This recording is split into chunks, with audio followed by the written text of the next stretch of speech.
Good morning, operators. Stand by. Stand by. Coffee's hot, frequency's alive. 145.430. You're listening to the morning hum. This is the Coffee Break Net. Steam rising with the sunrise glow, signals bouncing nice and low. Foothill light and silicon sky, morning check-ins rolling by. Call sign ready, mic in hand, voices drifting through the band. RF dancing in the air, someone's mobile somewhere out there. Heat up, drop your sign, one at a time, you're sounding fine. Sip so don't rush the day, net control will lead the way. Coffee on the console, radio's awake, morning on the machine, give and take. Voices in the speaker, smooth and clean, so like riding on the beam. Checking out, don't hesitate. This is how we caffeinate. From the hills to the bay, W6EK Coffee starts the day. Check here. AllStarLink been feeling strong. Echolink brings friends along. Mobile bass or handheld tight, everyone's sounding right. Morning traffic rolling through, signal reports 5x2, laughing in between the keys. Coffee cup and beeper R's. Mic drop, carry a tone, you're never really alone. One more round, take your place. Good vibes on the interface. Coffee on the console, radio's awake, morning on the machine, give and take. Voices and the speaker, smooth and clean, sunlight riding on the beam.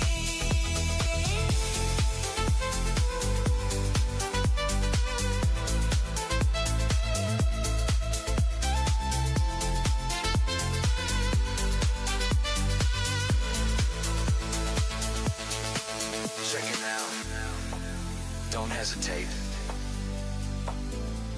This is how we caffeinate. Morning voices, RF stream, coffee break, live on the machine.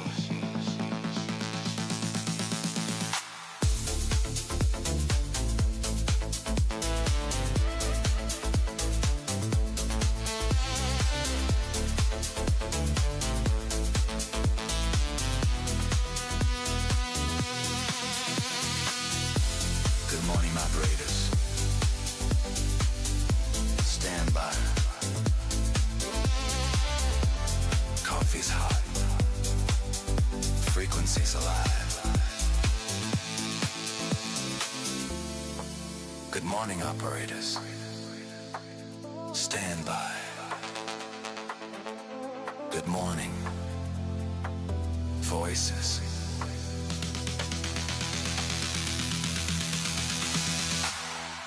Stand by. Stand by.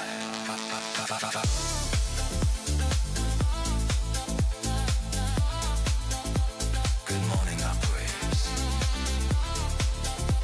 Stand by. Stand by. Good morning, operators. Stand by.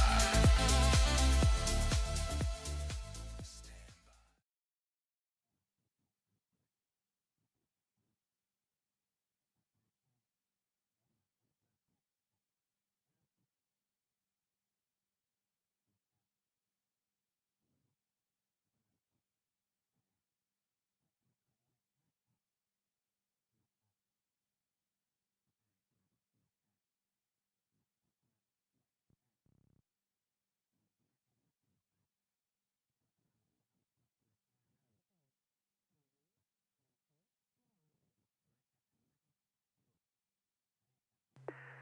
Good morning, everybody. It is time for the Coffee Break Net. The Coffee Break Net is sponsored by the Sierra Foothills Amateur Radio Club on the W6EK Repeater, which is located in Auburn, California. I am Theta, W6EWF, and along with Gerry, W6E, we will be your net control hosts and conversation facilitators for the day. There wants to do an in and out with us and get your day started. Kilo, November 6, Whiskey, Quebec Uniform, KN6WQ. Good morning. W1ETB, good morning. N6CKV, hi Theta.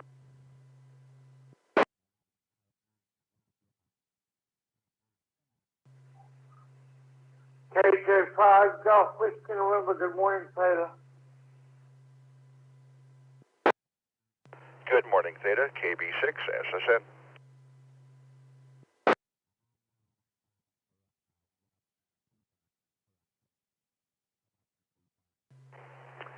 Okay, let's see, what we have here is Tom, KB6SSN, and Will, KJ5GWN. Carl, you had carrier but no audio, but we saw you on Supermon, so N6CKV, W1ATB, and KN6WQU, and it sounded like everybody was spaced out very tidily, so I'm going to say I didn't miss anybody, and call Dan, KN6WQU. Good morning. Good morning, Theta, Gerry, and the net. There was somebody there at the end, and then I heard Carl just fine. I'm not sure what's going on here, guys, but yeah, he's fine. Excited about my new amp coming. I finally landed on the Ameritron AM600. I was just trying to figure out, basically what's 3 more dB, for another $1,000 bucks. So it's like, I think 600 watts should be just fine. So I'm hardening. I'm going to change the way I have my camera set up at the house, because every time I key up on 100 watts, my camera's going nuts. So I'm going to change the way that I have the wires that go to it, the little stock wires that come with the crappy stuff, the cheap stuff, and change it to some real shielded RG59 stuff, and then put some toroids on the power wires at the cameras, and maybe even back at the power supply system, and go from there. I might have to maybe try to find a unit that has 12 volt, like a 12 volt cabinet that will put out, like a couple amps each or something like that. There was one at Hamfest, and I didn't think about it, and it walked away before I did think about it. So there's that. Anyway, let's see. Not too much going on. Looks like it's going to rain in the neighborhood. Definitely chilly this morning. Had to put some pants on. So we'll see how that goes. Not too much more going on. This is KN6WQ. Well, that sounds like plenty to be going on to me, and yeah, you'd be excited. I'm sure you're excited to get your new little device that will you not overcome yourself with static and so forth. Very good. Well, how is Heather and Zane? Heather's doing good now on medicine. That like I said, she should have went to the Mercy San Juan instead of that urgent care from the gate, and she probably wouldn't have been admitted and all that stuff. So she's okay now, and Zane's doing good. Matter of fact, we just had an IEP yesterday regarding him, and they were just so pleased on how much he's excelled just this year. Just unbelievable. So he's still a little bit far behind. He has a little bit of learning disabilities, but for the most part, he's doing very, very good. So we are very proud to hear that information yesterday. So, yep, everybody's good. Very good. Glad to hear it. Well, say hello to her for us, and we're always rooting for her. you have a great day, and thanks for checking in. Thank you. You guys too. This is KN6WEQ. I'm clear. W1ATB. Good morning, Aaron. Well, good morning, Theta and Gerry and Net. W1ATB here, coming to you from beautiful and a little bit chilly Cumming, Georgia.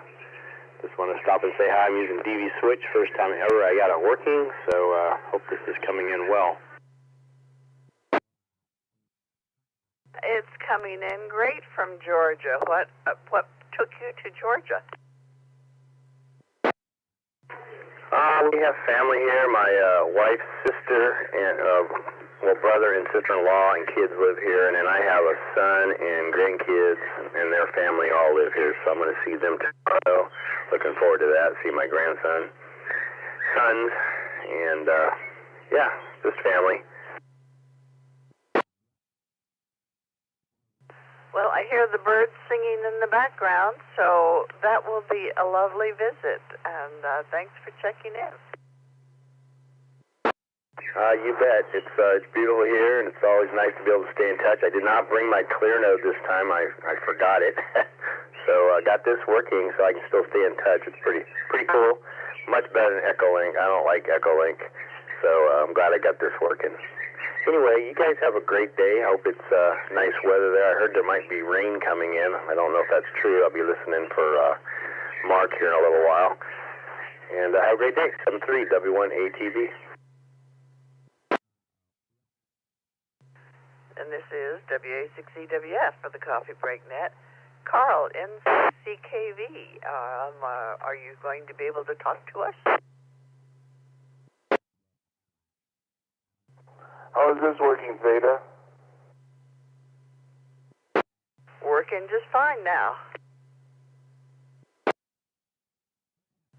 Okay, thank you. Yeah, I don't know what happened. I rebooted my phone. Anyway, I'm going to be mowing today. Before the rains come, I'm going to finish up the mowing.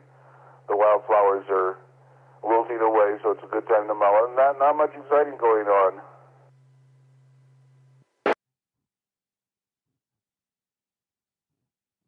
And you're gone again. Well, okay. Gerry said you finished. You just dropped out at the end.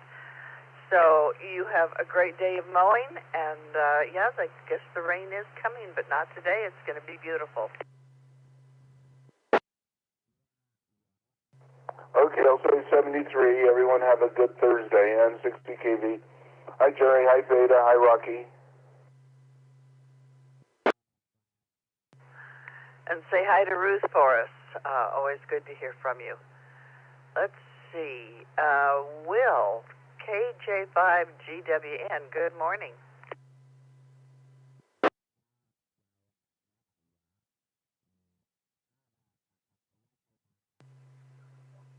Good morning, Theta. Buddy on the net. This is KJ5 Golf Whiskey November. I'm excited because on Tuesday I get my first HF rig. So I'm anxiously awaiting that. Waiting on the guy to call me to finalize things either tomorrow or Saturday. So we should be on the air as far as HF goes next week. So anyway, that's the story there. Not really doing anything today, just gonna sit here and play radio. This is KJ5 Golf Whiskey November. Back to you. Oh, what a perfectly lovely thing to do is play radio. And congratulations on getting your first HF rig, or getting it soon, hopefully sooner rather than later. So that is something definitely to look forward to. Well, you have a great day of playing radio. I hope you make lots of contacts.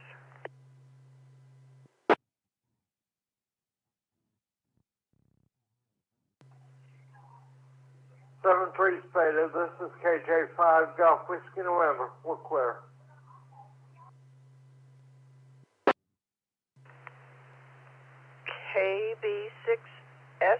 And good morning, Tom. What are you up to today? Well, good morning, Theta and the net, KB6SS and Tom here. Yeah, gosh, I got several things to do today, including paperwork that's involved with taxes, so I got to do that today, and unfortunately, but that's not what I wanted to talk about this morning. First of all, I'm kind of excited for Dan to get his amp because it's being shipped to Larry and I first to check it out and figure it out and then go help him install it at his house. He's never had an amp before, so there'll be a video of that. And we'll all get to see Dan's new amp. But the thing that I wanted to talk about this morning that I came across in a piece of literature to me and I did a little research on. Have you ever heard of a substance called phlogiston?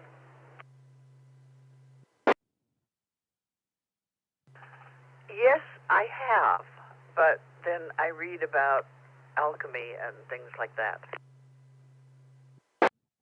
Well, very good, because you're one of the few. Yes, one of the old world holdovers that held into the late 17th, early, to the mid 18th century or so, about 1750, 60, somewhere in there, was that the reason things burned was because they contained a substance called phlogiston, and phlogiston was a holdover from the old world mythology of the four elements: earth, air, fire, water, that type of thing. Anyway,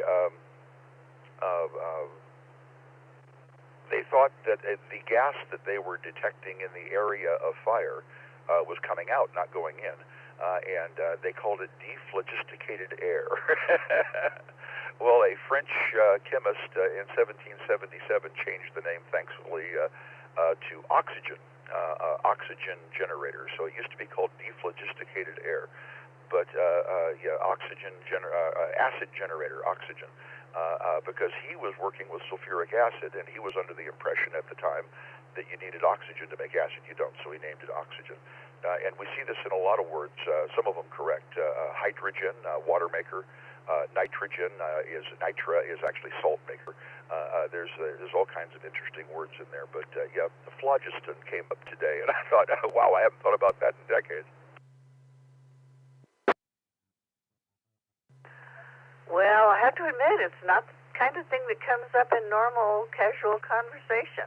So when the smoke comes out of the radios, it's because the phlogiston in there can combusted.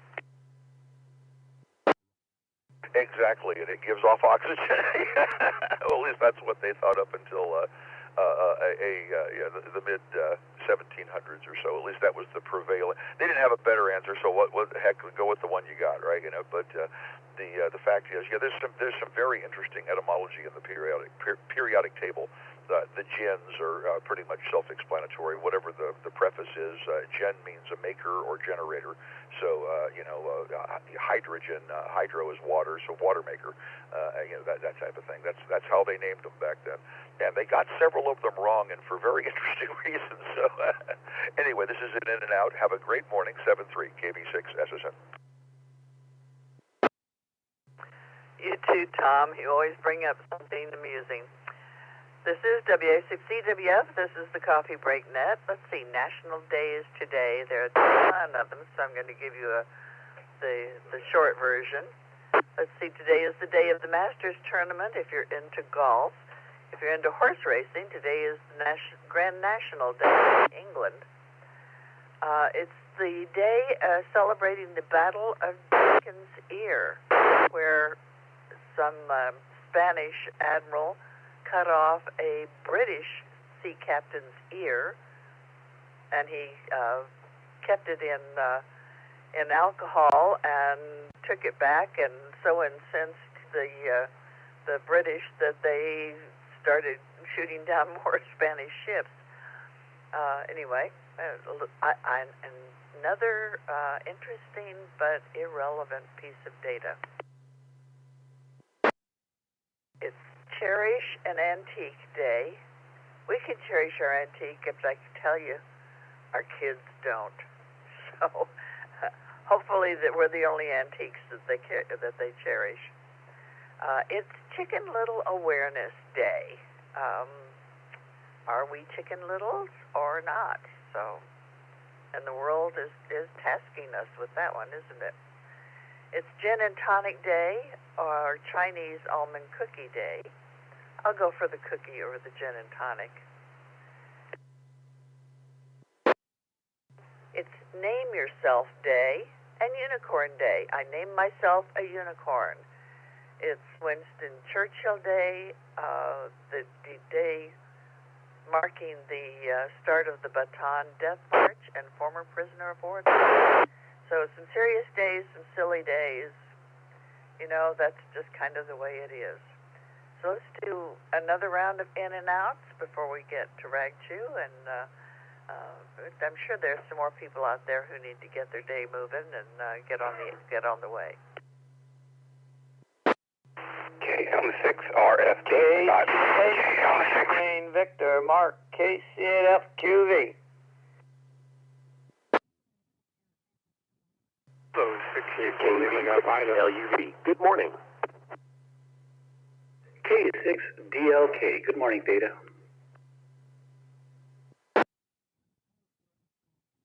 KO6MGE. Good morning.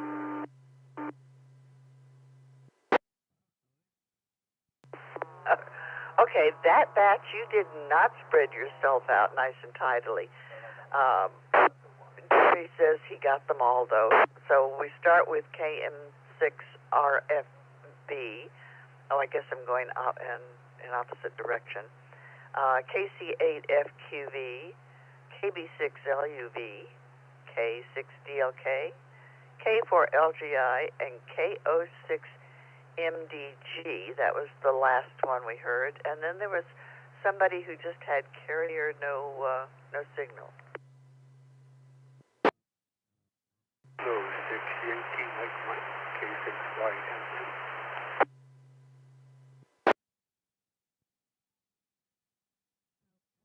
Okay, that was Mike, K6YMM.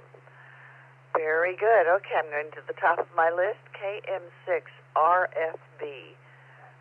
Good morning. Good morning, Theta and Gerry. I hope all is well. And other than that, I'm going to be chasing a train today. The Union Pacific Big Boy is coming through Lincoln this afternoon. And that should be fun. I'm hooking up with some friends, and we're going to go do some things with the train. And as far as the weather goes, looks like the rain has reached Fort Bragg this morning, and it's making its way inland. So the weather will be on its way.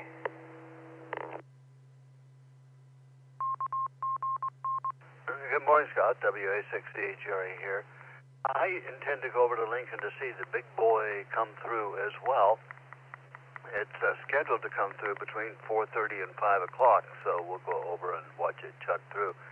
Do you know if anybody's going to be chasing it? I mean, the Sutter Buttes repeater is a good one for people to check in and say where it is, so that if it's late, I don't have to sit there wondering where it is. I don't know. The rail frequency is 160.665 for the big boy. So if you want to listen in on it. It's supposed to be in Colfax this weekend for railroad days. It's going to hold over there for a little, I think for about 45 minutes. Yeah, no, usually when those things come in, the guys like you and me will get on and chase it, and they'll keep track of where it is on the repeater. You don't have to listen to the railroad channel and try to decipher what they're saying. Yeah, it'll be on display in Roseville tomorrow afternoon, like from 1 to 5, and then basically all day on Saturday. So plenty of times to see it. And then it'll leave on Sunday morning and head up to Colfax for a little bit and head on back to Reno. Let's hope there's not a tree branch down the track in Auburn. Yeah, let's hope they clear the tracks this time. Absolutely. No, looking forward to it. some friends of mine are coming out over from Auburn, and we're going to go grab some lunch at Old Town Pizza in Lincoln, and then hang out and wait for the train. And so we'll go from there.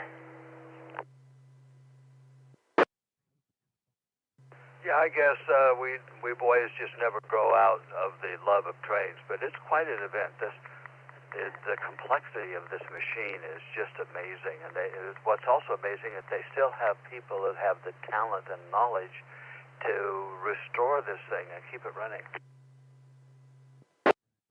Oh, absolutely. That is a perishable skill. I can only imagine. And to keep a piece of history like that up and running is great to see. You know, it really talks about our history and transportation. And then I'll come home after that and work on my layout in my room that I have. I have an entire layout that I'm still working on.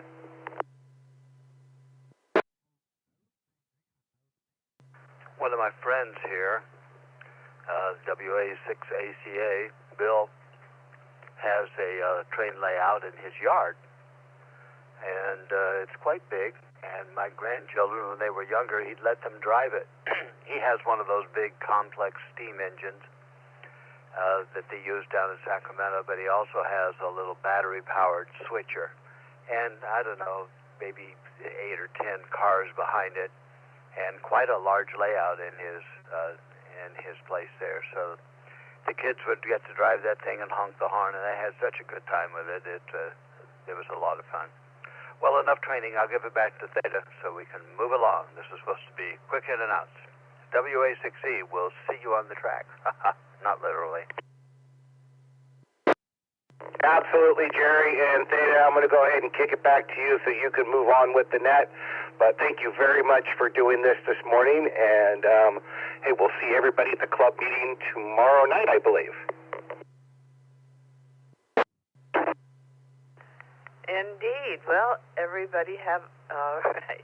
Yes, we will see you at the. See you somewhere in Lincoln, looking for the train. KC8 FQV. Good morning, Mark.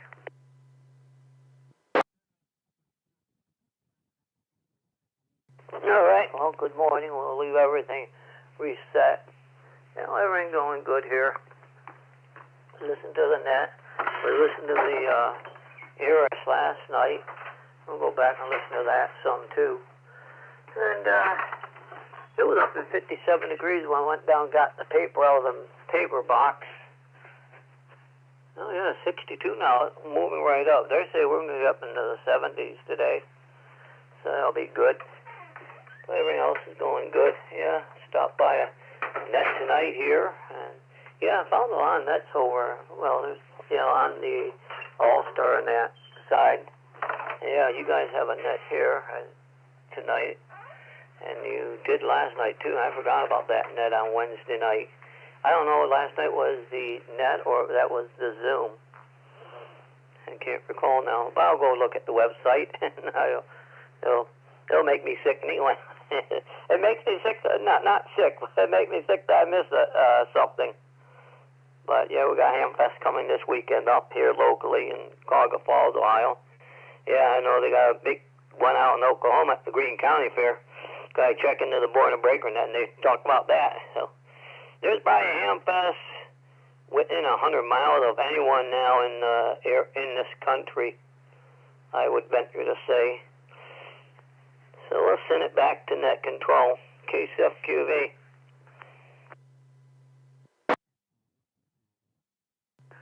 Very good. A Hamfest. Exciting, fun things to look forward to. Are you going to go buy something or sell something or what?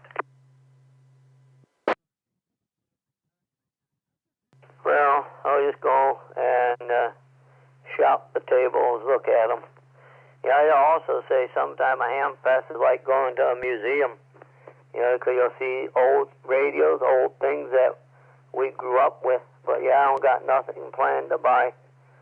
So just go. And also just seeing the folks that you talk to on the radio.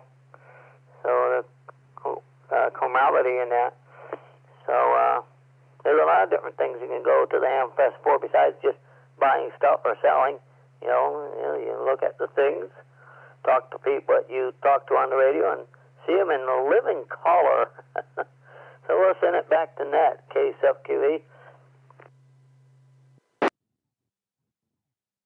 Well, you have a great time and go enjoy looking at all the old stuff, and that includes all the hams that you talk to, speaking as one myself. This is W6EWF for the Coffee Break Net, KB6LUV. Good morning, Brett.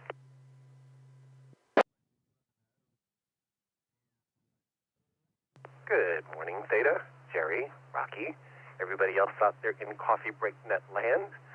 Hope everybody's having a very blessed Thursday. It's a semi-overcast day here in South Natomas, Sacramento, but looks like it's still going to be a nice day. So I'm sure we'll get more of the details of weather from Mark in a moment. But I'm going to say good morning to my mom, Bonnie, in Newton, Kansas. Hope you're having a great day, Mom. I love you. And maybe my grandson, Jordan, who also might be up and moving, getting ready for his schooling today. I love you both. And let's see, what else? At the Hamfest, I got, instead for any radio stuff, I got a 3D printer. Let me take a quick break. So this week I have been printing my butt off. Over the weekend I printed a Native American flute. Yesterday and the day before I've been printing off some tiny little character type pieces. And then yesterday afternoon I printed off some guitar picks, really cool guitar picks for my pastor, who I'm going to be having dinner with later on this evening.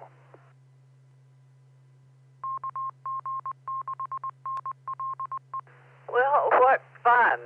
You've printed a whole flute. Guitar picks, I could probably figure out the formula for that, but a flute, that's an accomplishment. Yeah, it printed in two pieces, two parts of the flute body, and then a third part, which is called the bird, which actually is what creates the sound in a Native American style flute. So I don't create those files. I pull those files off of the internet where people have already created them. I am not that creative yet.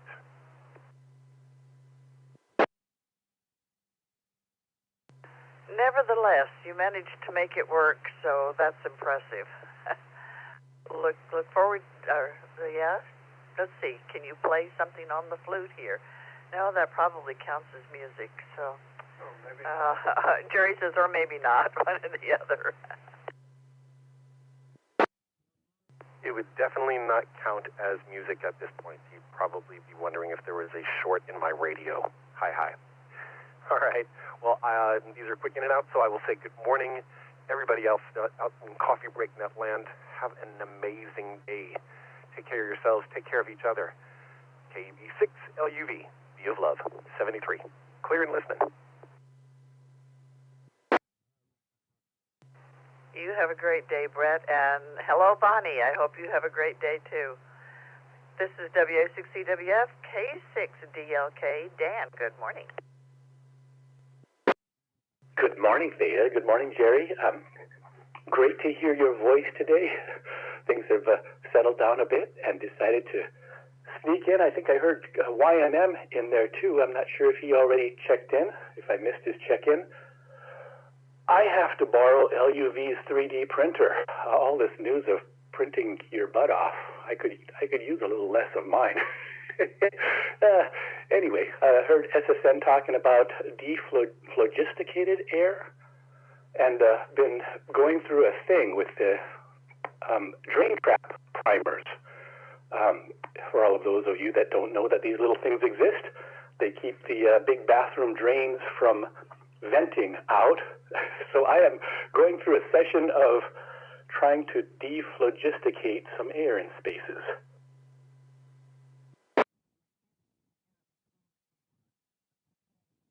Oh dear. That doesn't sound like a whole lot of fun. Yeah, no, not really, but fortunately there are some professionals out there that know exactly what's happening in these situations. I did want to share, I know the egg timer is going, and I have to get out of the way. You have a lot of people coming in to say hi to you this morning. On the news of what's happening in the area, a couple of weeks back, a large partnership on electric vehicles, I guess, failed between Sony and Honda. And I have to tell you, I've been witnessing a year-long project of converting a whole city block of multiple buildings to accommodate for this business. And I'm just thinking about the property company that rented this area out. But after a year, they decided they're not going to occupy the space. They're not going to continue business, and they're pulling out. And yesterday, I had a conversation with one of the vendors that provided all kinds of equipment in that space too. I hope this is not I hope this is confined to this one space of business, but it seems to be a thing. So let me get this straight. Sony and Honda were going to get together to make cars? Yes, SHM, Sony Honda Mobility, combined both companies and their expertise, Sony and Honda, to make an electric car called the Afeela. And I was very excited because we're affected, I'll leave it at that, we're affected by this project that was going on in the Northern California area to prepare this great site. And they did a great job. I befriended the group that was doing the construction on it, and one of the guys were letting me watch this progression, and it's really amazing to see all of the different, I guess, products, technology going into new buildings, the spaces that are coming up, from how it's presented, how efficient it is. And they just did a fine job on getting everything going, down to big electrical work and chargers and things like that are in there. And I guess with Honda's challenges in this space, I guess it's not, it's the government subsidies, I believe. Others can read more on it. But Honda pulled out in its, I guess, contributions, I guess obligations, deliverables, and it affected the ability for Sony Honda Mobility to do business in the space. So it's still, the dust is still settling, but my head's spinning just watching it. Oh, you have to feel bad for all the people who've done all that work to get things ready for it and then get the rug yanked out from under their feet. So sorry. Yeah, it is. It is really kind of sad, actually. People want to see the product of their work being put to good use and being able to point at something and saying, yeah, I did that. I got my stuff in there. So we'll see. I still try to believe. I believed it firmer when younger, that out of these situations comes new birth. If it's allowed to, if no one steps in and artificially subsidizes or props it up, that something good can come out of it, something new, something unexpected. So we will see. We'll try to be optimistic. And on that note, I should probably get the heck. Great to hear your voice. Hello, Gerry. I hope you guys are doing good. Just before I leave, are you guys doing well? Everything going well on that side? We're doing just great. So, yeah, no complaints here. Well, great. I apologize to everybody for staying too long. I'll be off on the side listening in for my quick little drive here. Enjoy listening to all the stories. Keep them coming. K6DO, K73, and aloha. You have a great day, Dan. This is W6EK K4LGI. Good morning, Sam.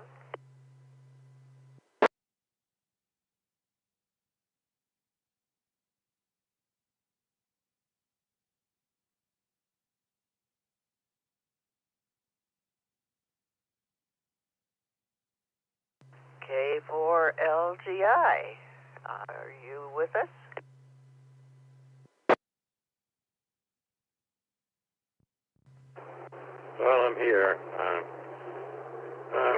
swing by in the morning a little more often here, Theta, because trying to get his phone working a little better. Noontime it drops out a lot. Beautiful day here in Denver, like mountain air, sunshine. And just tuning around the bands this morning. Heard one guy from up your way there, LYW, calling on an Australia guy, but I don't hear too many guys down here from up your way, but that was on 40. I think it's about the second to third time I've heard somebody. It's kind of noisy environment here at Theta, so I'm going to hang it up and pass it back to you. See you later. K4LGI. Well, you have a beautiful day, Sam, and I'm glad that you checked in with us. This is W6EK K06MGL. Ben, good morning.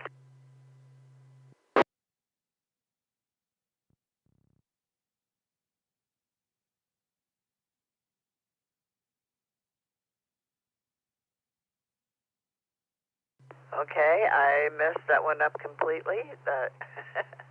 Again, reading K06MDG, Mike Delta Golf. I just totally messed that up. So, yeah, come back. Hi, good morning. My name is Dimitri. I am one of the new additions to the club. Just got licensed about 2 months ago. It's my first time on this net. Just saying hello, and I think I'm going to go to my first meeting tomorrow night. Back to you.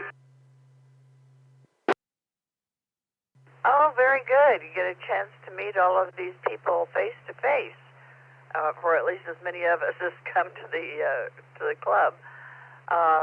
Well, welcome to the net, and glad that you checked in. And I see now why I got the call sign wrong, because my list auto-filled, and it wasn't you it auto-filled with, so it will now. Glad that you checked in with us, and how are you enjoying ham radio thus far?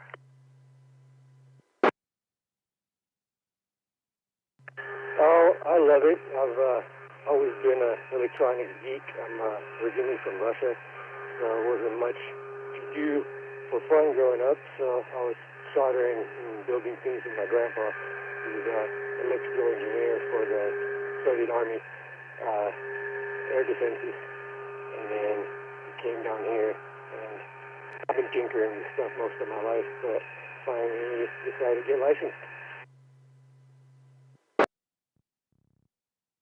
Well, very good. We're glad that you did, and I think you're going to enjoy this hobby.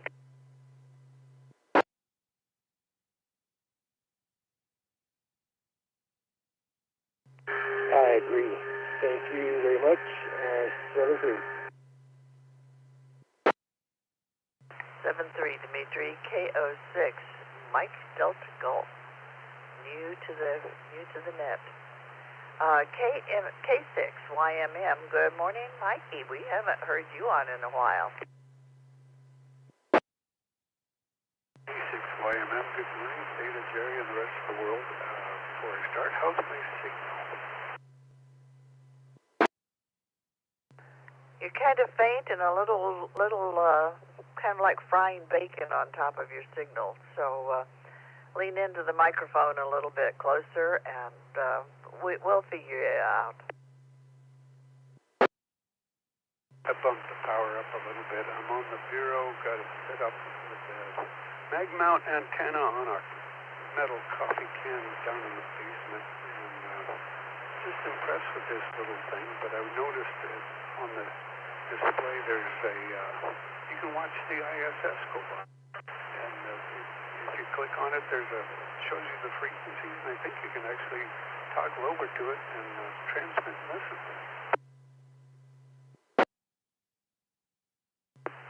Very good, very good. Dan, knock it off. Dan's sending messages to Mike just to make noise. So, yes, we had to silence the phone. Anyway, I am impressed if you truly do have an antenna sitting on top of a tin can in your basement and you're actually making it out. So, good job. I bumped up to high power, so I might try this thing. But anyway, I muted the phone as well. I know better. I'm going to say good day also with the show. I'm out of here. K6YMM. Don't want to try this thing on high power. Yeah, you'll let the phlogiston out. You have a great day, and yeah, on with the show for you too. Speaking of the show, this is the Coffee Break Net. I am W6EWF, and I am opening it up for Rag Chew or In-N-Outs, and if you want to be an In-N-Out, let me know. We'll put you at the top of the list. Who's out there? N2, KYI. Jay, In-N-Out, please. Theta, thank you. Gerry. And Theta, WB6BJN. You can put me at the bottom of the list. And a suggestion for Mike, the guy that was just on, if you can find a way to up your audio, that would be great. Your audio is very low. WB6BJN, put me at the bottom of the list there, Theta. KO6TH, good morning. Quick In-N-Out. Kilo Oscar 6, Kilo Bravo Hotel. You can put me at the bottom of the list also. Thank you. Kilo 2, Alpha Papa, In-N-Out. Kilo 2, Alpha Papa, In-N-Out.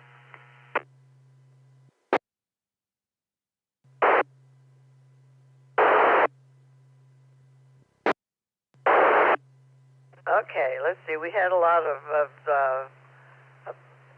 standing on top of one another and jumping up and down for a little bit here. So I think we have Kilo 2 Alpha Papa as an In-N-Out, KO6 KBH, KO6TH, KB6BJ, I'm sorry, WB6BJN, K6DCL, N9MUF, N2DYI, and perhaps VA7YPK from British Columbia. So, who did this? Comment, please. AI6US. Go ahead, Brian. Help us figure this out. Yeah, Station Victor Alpha 7, Yankee Papa Kilo, VA7YPK. Your node keeps keying up, and just want to find out, is there a control operator at that station? Otherwise, we will drop.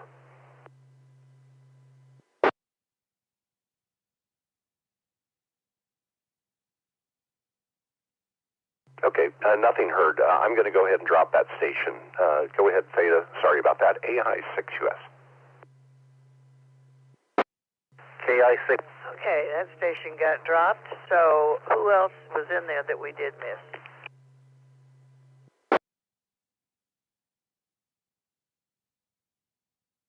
And KI6RT, unfortunately, has bad timing. He keyed up under you. AI6US.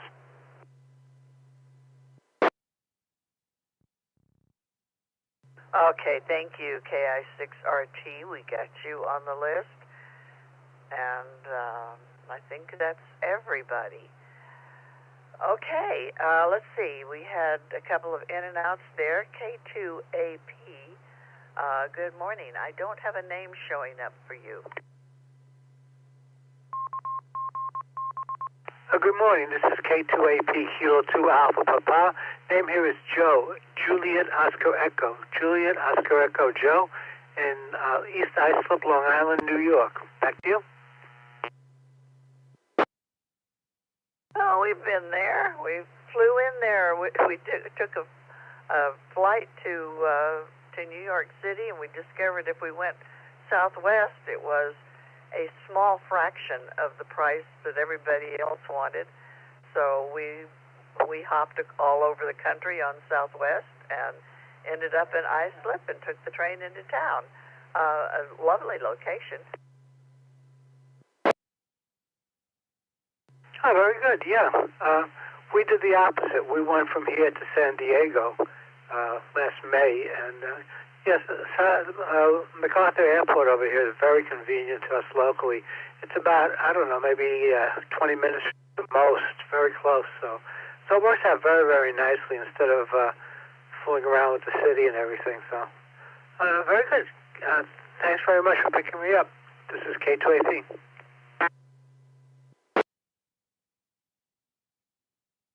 Yeah, well, a pleasure. Glad that you checked in with us. Let's see, did I have any other in and outs? We don't have any noted. Into DYI. Okay. Then Patrick, it's you into DYI. Good morning. Happy Thursday. Happy Thursday, Theta, and there were at least 2 more that teed up under you there, so you've got probably a couple more. Oh, we'll figure them out. Anyway, little Gerry over here is definitely having a Thursday. He just came back from the vet. He has a sore spot on his foot. They put a cone on him, and he is not a fan of the cone. So, yeah, he's definitely having a Thursday.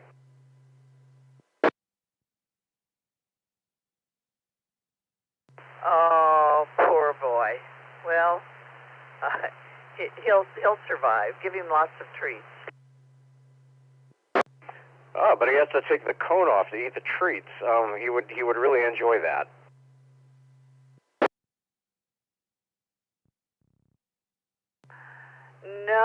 No, I have witnessed the deft way that some dogs have of balancing the treat right on the edge of the cone and then flipping it into their mouth. Well, this one has not yet figured that out. Well, he'll be on for a few days, so he'll probably get around to it.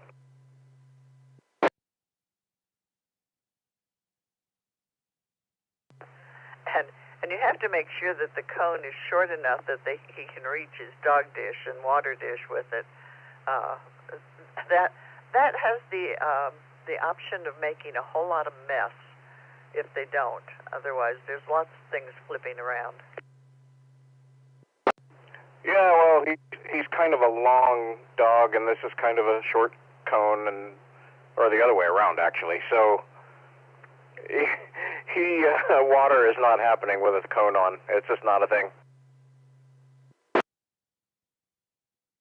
Oh, so you get to take it off and put it back on again every time, huh? Yep, and he absolutely hates it. Oh, man. It's one of those things you shouldn't laugh, but man, it's funny anyway.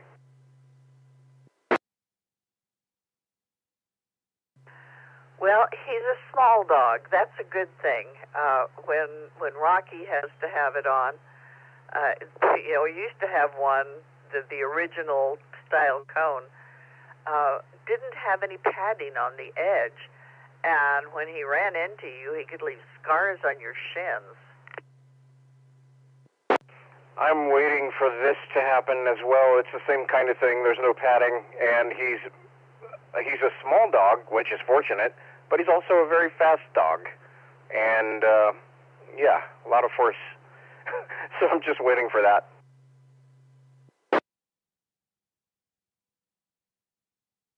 Yeah, well, he'll come up with something. No doubt. Anyway, don't have too much else to add. We're going to be, let's see, it's warming up this week. We'll be in the 80s all week next week, and then in the 90s by next weekend. And here in central North Carolina, it never made it to 90 degrees all of last summer, so it's going to be hotter next weekend than it was last summer. And it's only April. Welcome to it. Oh, wow. Yeah, that's not good. That's not a good thing. So hopefully that will not happen. Yeah, it seems all the heat showed up in the Northeast, and the Southeast was spared a lot of it, at least this part of the Southeast was last year. So anyway, Theta, Gerry, Rocky, everyone else on the net, have a great day. I'll catch you later. You know what? I've just forgotten my own call sign. That's really dumb. Let's try that. N2DYI. There we go. Yeah, that's forgetting your own name. Well, then you can name yourself. That's one of the national days today. Give poor Gerry a little treat and tell him that he's a good dog. This is W6EWF. Let's see, who's N9MUF. Good morning, Daniel. Good morning, Gerry and the net. Yeah, thinking about dogs with cones, I mean, we had, our dog had a cone once, and we just would tilt his head up and pour the dog food in. Yeah, I've had dogs that handled the cone very well. They may not have liked it, but they did manage to work around it. Or then, of course, there are the dogs who just hate it so much that they're not going to try. Well, we've got hounds, so anything can be fixed with food.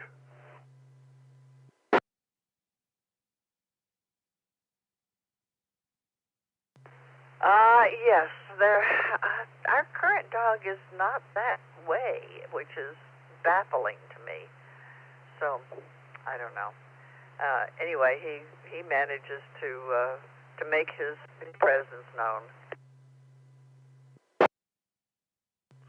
That's a goodness. And yes, pets always do manage to make their presence known. Even though Maeve, usually when she hears your voice, she just comes right over and curls up on my lap. But I think she's happily curled up in her bed. But yes, both our dogs and our cat make their presence known, not only to us but to each other. Indeed. Has Maeve got those dogs whipped into shape yet? She's decided that she is friends with one of the hounds. The other one isn't out of my son's room enough for her to get to know the other one yet. But yeah, the two are getting along, and we see nose boops and nose smacks all the time, and very playful, no claws involved. My wife's got a bet on when they'll be curling up with each other. Oh, yeah, that'll come. That'll come. I just remember when our first Keeshond, one of the cats, one of the 5 cats we had at the time, liked to sleep on his tail. And he would, and of course the Keeshond has a curly tail that curls up over his, and he would march up to him while the dog's lying there and grab his tail and pull it down flat, make a little nest out of it. The dog just let him do it. Two of our prior pets absolutely loved each other and would curl up with each other. Maeve has also taken to marking one of the hounds, one of the Bassett's collars. After we have the Basset, we can't leave out at night. She'll get into too much, so she has to go into a crate at night. And we'll take her harness off then, and Maeve makes a point of marking it up after we take it off the Basset.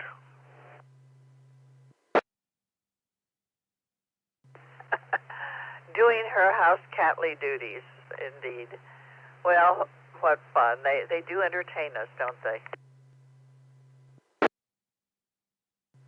They absolutely do. Can't imagine life without a pet, that's for sure. Let's see, today, Gin and Tonic Day. Definitely a goodness. If my son does fish and chips tonight, I'll definitely be having a gin and tonic or two with it. I absolutely adore both gin and tonics and martinis.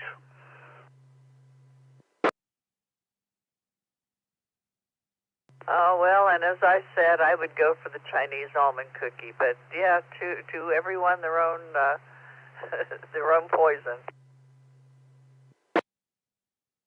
Well, in the case of the almond cookie, that would definitely be poison for me, so you can have the cookie and I'll settle for the gin and tonic. You know why it was created, right? No, tell me. They needed to get quinine into the British soldiers, and of course it is very bitter, having had to take quinine pills myself in India. So they created the gin and tonic to make the quinine doses more palatable.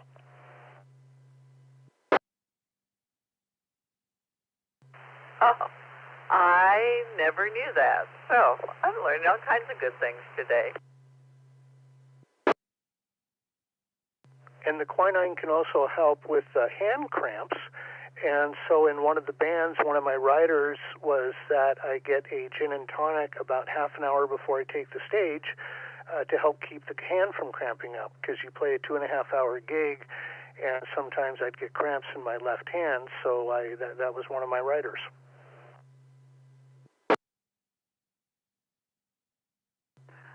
Oh, now I don't know about that one. That sounds pretty fishy to me.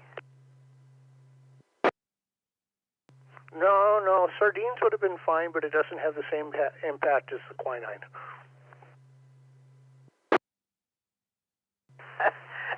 And if you eat enough sardines to keep your hands from cramping, the fellow musicians next to you don't appreciate it. I'm Norwegian. They know they have to live with it.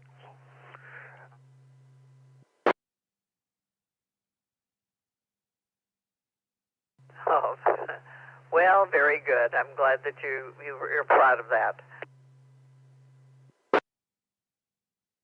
Of being Norwegian or of managing to keep people away? I mean, on the one hand, definitely proud of the Norwegian heritage in there. I guess keeping people away, given that, where I grew up was a community of Norwegian farmers, we all knew how to keep people away since everybody was about 4 miles away from each other. Ah, but were they bachelor Norwegian farmers? There were a couple. There were a couple of them, absolutely.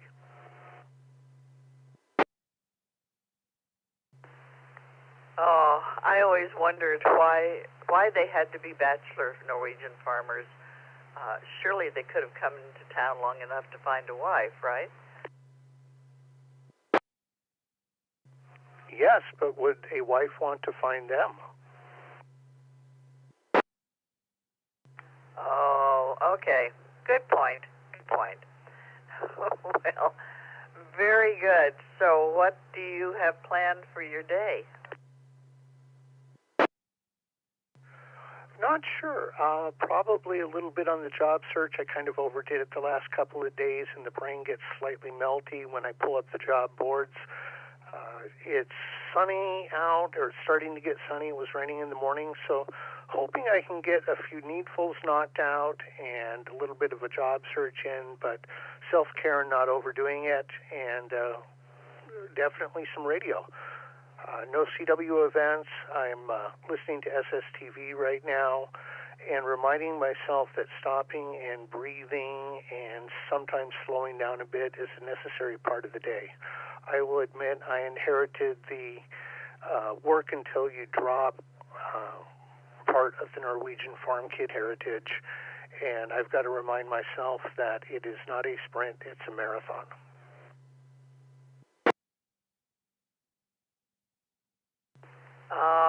Yes, that is a good thing to remember. You were having an interview. Did I assume that since you're still job searching, they didn't immediately offer you a job, but was that a good interview? It was a good interview. It was a first-round interview, and they said they'd get back to me, and they haven't. So unfortunately, I'm going to assume that I'm being ghosted. I'm not sure it would have been a good fit. They were looking for somebody who was I'm a very competent coder, but they wanted somebody who was I think a stronger coder than I happen to be. And the other rule is until you see that job offer in paper, you keep looking, and sometimes up until the point that you wind up sitting down and signing the paperwork. I've actually had interviews the night before I went in to start a new job. But, and especially today, in today's economy, I've heard too many horror stories, and I've had friends who have had offers removed several times.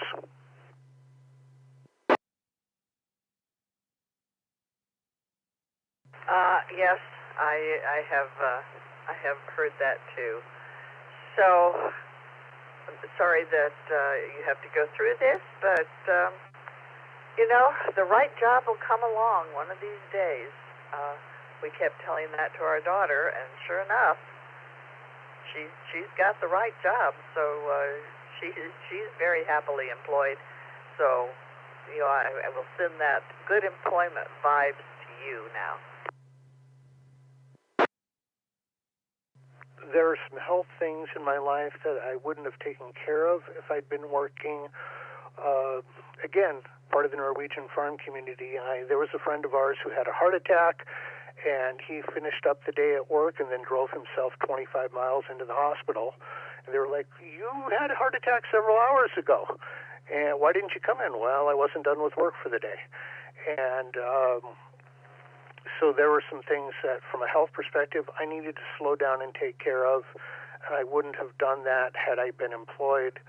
And at the end, I managed to get radio back in a major way, and that was also a goodness. So it's seeing sometimes you need to slow down in order to remember to live. And that's what this time has been. It's been a time of recovering radio, recovering stuff around the house, and just remembering to stop and breathe.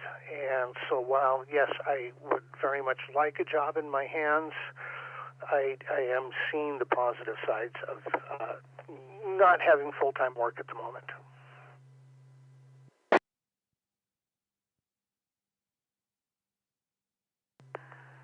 Well, that's all good stuff.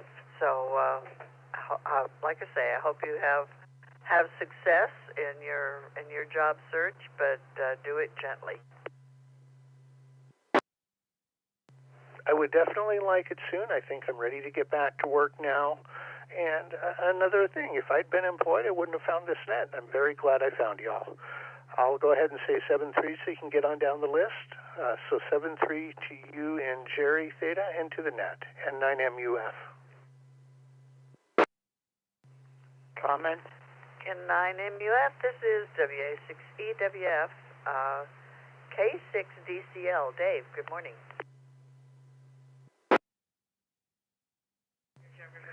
Oh, good morning, Theta and Gerry. Happy Thursday.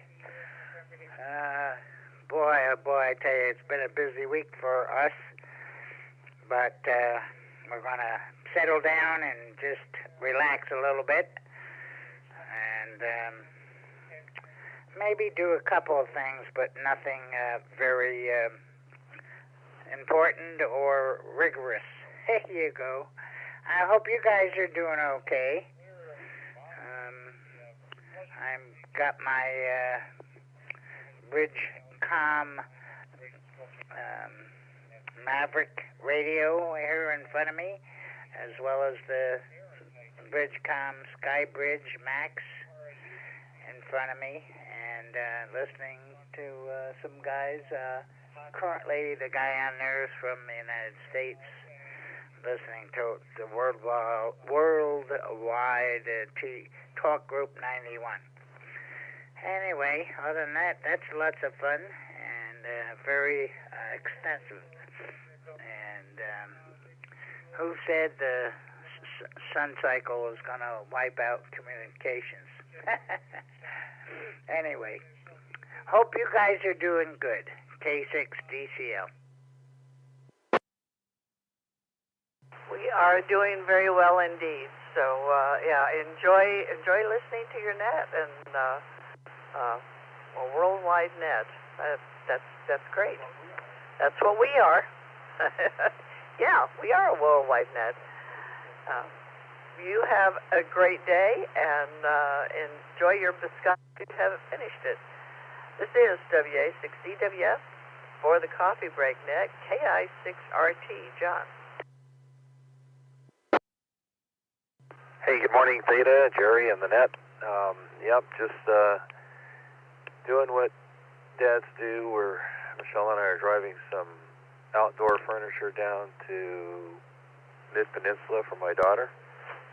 So that's what I'm doing today. I'm a high-paid delivery driver.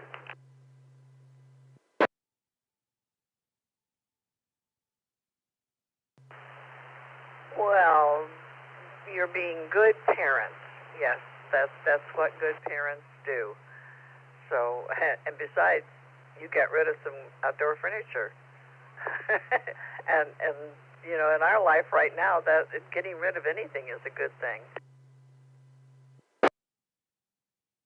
Yeah, that's a good point, Theta. But I did have to fill up my gas tank and to make the drive down. 165 or 66 bucks for a tank of gas. Ouch. Yeah, Gerry had to put diesel in the truck yesterday, and that's what he said. And he only filled it halfway full, and it was $7 a gallon. Yes, ouch indeed. Well, I'm sure once the Middle East settles down, we'll be back to our normal gas prices. The rest of the country, of course, will be at $2, and we'll be around $5 or $4.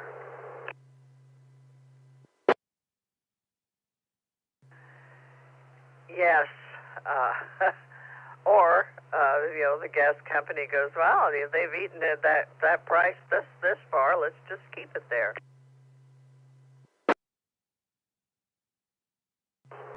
Maybe, but most of them are leaving California, so I think the people that are going to hold the gas prices up are the California legislature, who loves to tax us to death. And we're not even in the summer blend yet. Anyways, c'est la vie, I guess. Oh, taxes, we don't want to talk about that. Well, you guys have a great drive down. Watch out for the crazy people and enjoy visiting with your daughter. Yep, thank you. Thank you for running the net, Theta. And watch out for the crazy people. Yeah, Michelle's keeping an eye on me. I'm the crazy person.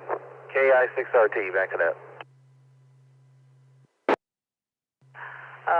We always suspected that. You have a great day. This is W6EK or the Coffee Break Net. Greg, KO6TH, good morning. Good morning, Theta. Good morning, everyone. Greg, KO6TH. Cloudy morning this morning. Wow. Weather coming. That means I need to get outside and sweep the coating of pollen off the deck before the rain comes and turns it into something a little bit more solid. Missed doing that last time, and it's oh boy. So that's the chore for today. Also, I need to go out and get some shopping done. Has anybody reported what the food bank is looking for this month? While I'm out today, if I can stop, pick some stuff up, that would be better use of my time. Any clues on what they're looking for? KO6TH.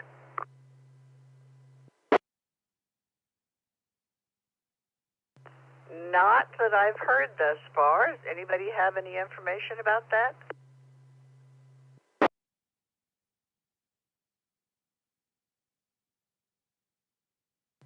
I guess not. We've got things that they can put in lunch bags. So yeah, the snacks and non-perishable stuff. Peanut butter and jelly is always a good go for. Oh yeah, okay. Well, usual stuff then, and I'll pick some things up, and along with stuff for the cat, and other things. So yeah, busy day today. Get ready for weather. Get the batteries charged. Make sure they're all the way up, and yeah, that would have been. I now have the new batteries for the UPSs, so hopefully they'll survive next time.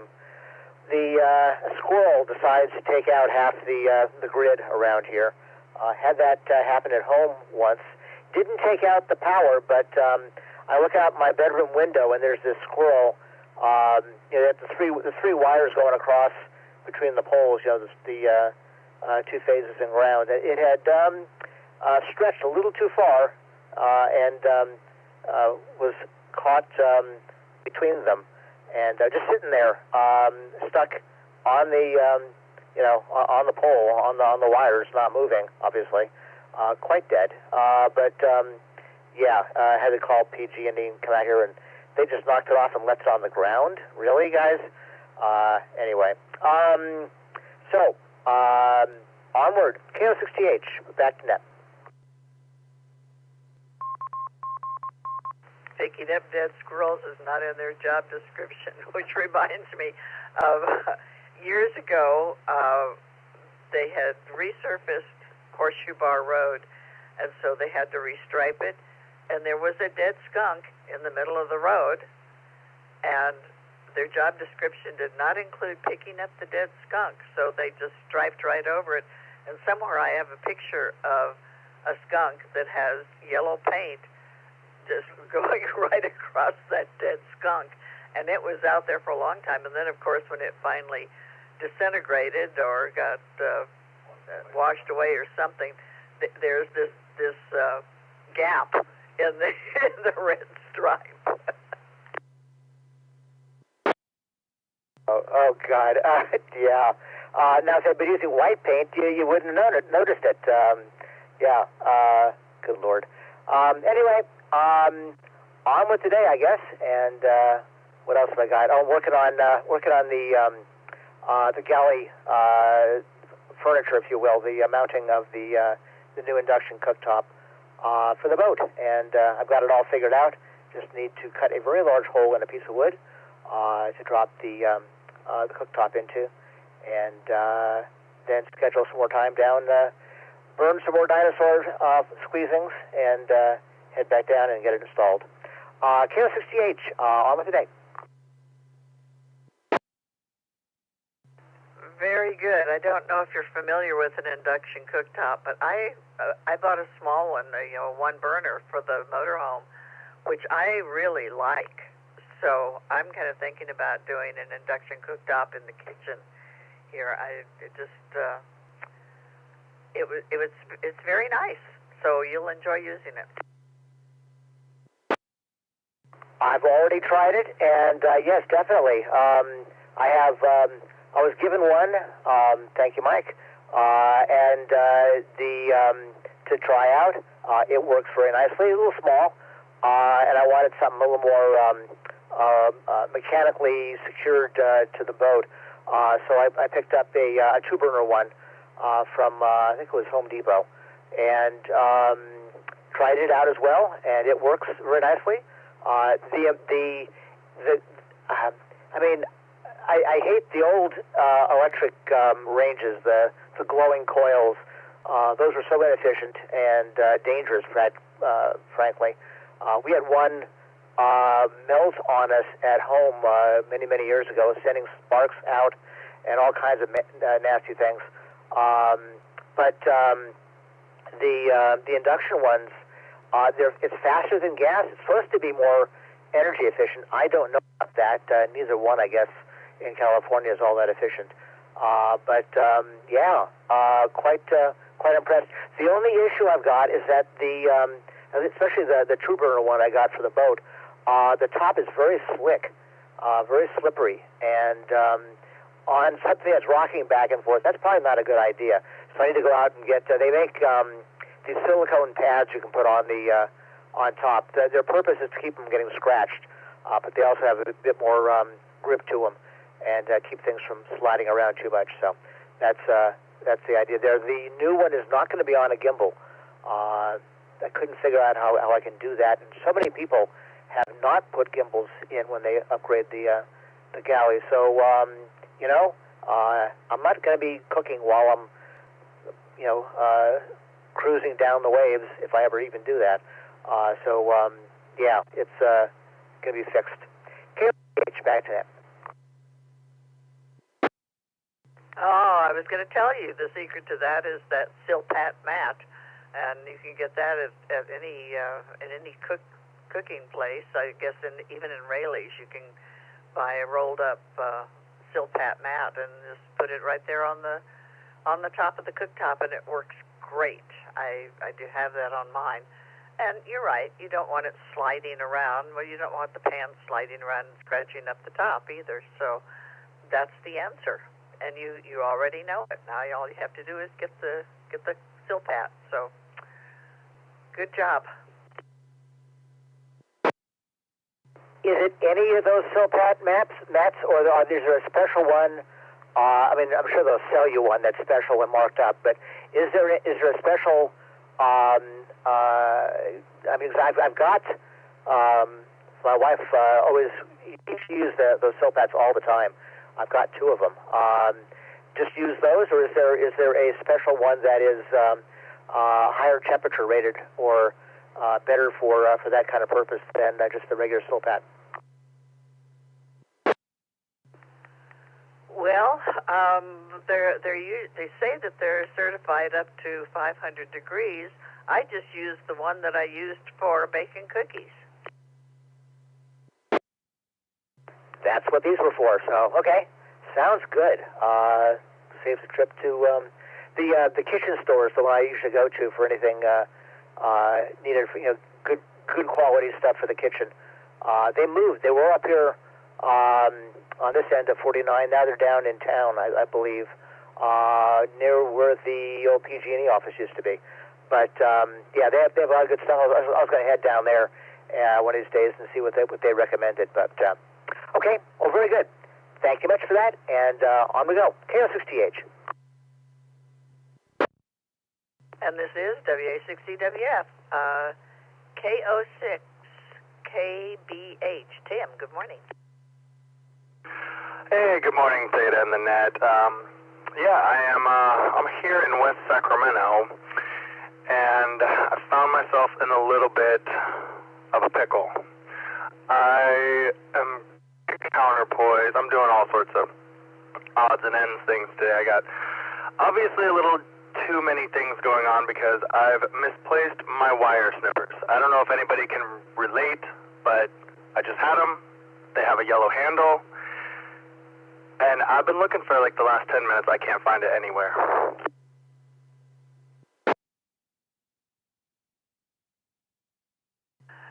Gerry says, check your back pocket.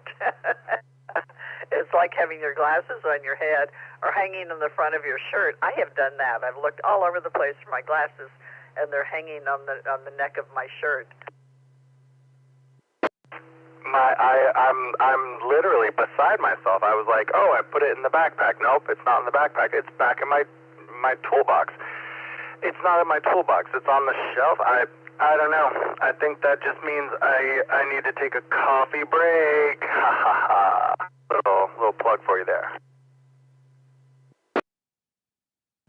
Yep, that's a good sign that you need to stop, take a breath, have a cup of coffee, and when you go back, you still won't be able to find them, but you won't be quite as stressed about it. Yep. Well, with any luck, I will find them, and I'll get all these little side tasks that I have lined up done for me today. I ran a test on a dipole I made for 20 meters, and it's not good. It's not good. I got to do some work on it. The SWR is high. I'm not going to be transmitting on that. Let's see, other than that, I'm going to be testing some MLR 400 that apparently got bad. Oh, yeah, the whole reason behind all this is I got a nano VNA, and so I'm just, giving myself tons and tons of projects, testing all my cables, finding out which ones are bad. So, yeah, it's been a lot of fun. So that's what I'm doing with ham radio. Other than that, listening to the Coffee Break Net, and yeah, hoping you guys are doing okay.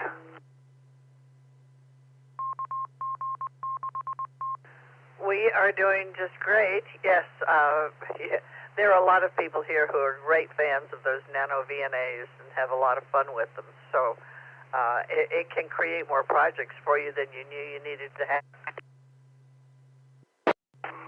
Yeah, I didn't even realize my MLR 400 was faulty somewhere. So I'm gonna try to find out where that fault is and hopefully cut it out today, and then maybe have a little bit of scrap, and I'm going to improvise a counterpoise for the ATAS 120, because right now I'm using the hood of my truck for the counterpoise, and you know, I don't always want to have it on my truck, because that's, honestly, if you've seen it, that is the ugliest antenna I think they've ever made.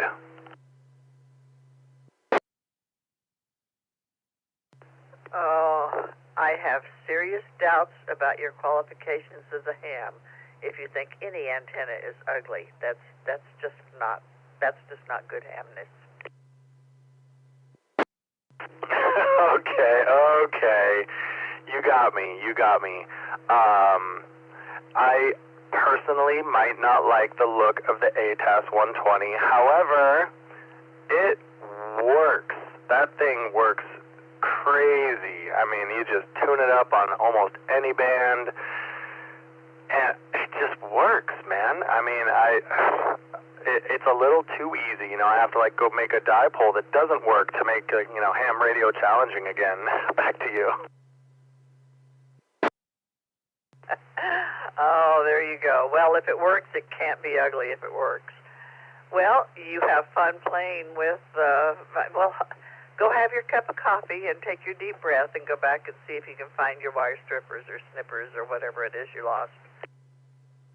I appreciate it, Theta. You have a great day. 7-3 to you and everyone else out there. KO6 KBH clear. This is W6EK for the Coffee Break Net, W6BJN. Mark, good morning. How is Tennessee this morning?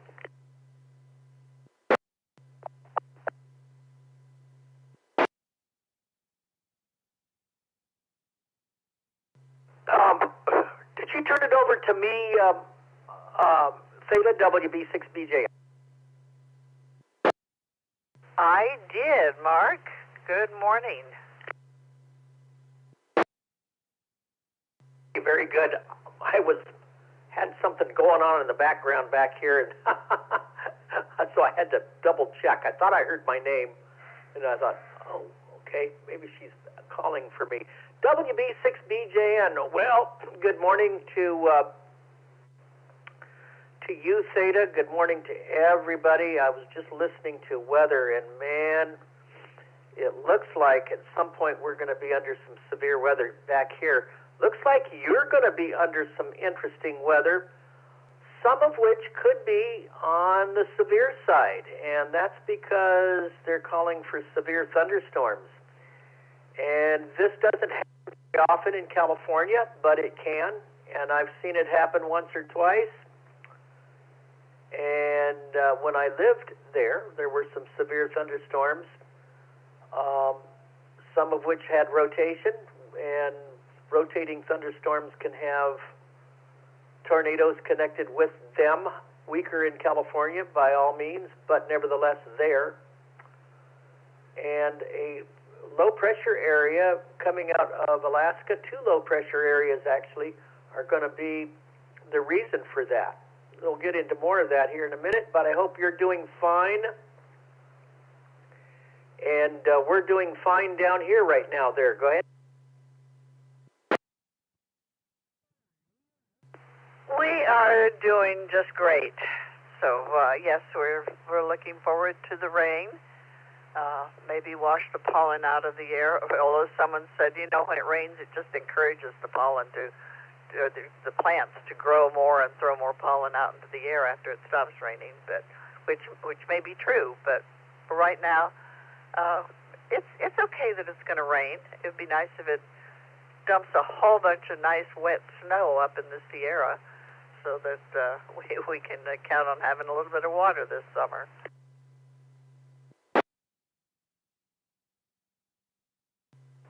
Well, this is going to dump some snow, maybe anywhere from 1 to 3 feet, believe it or not.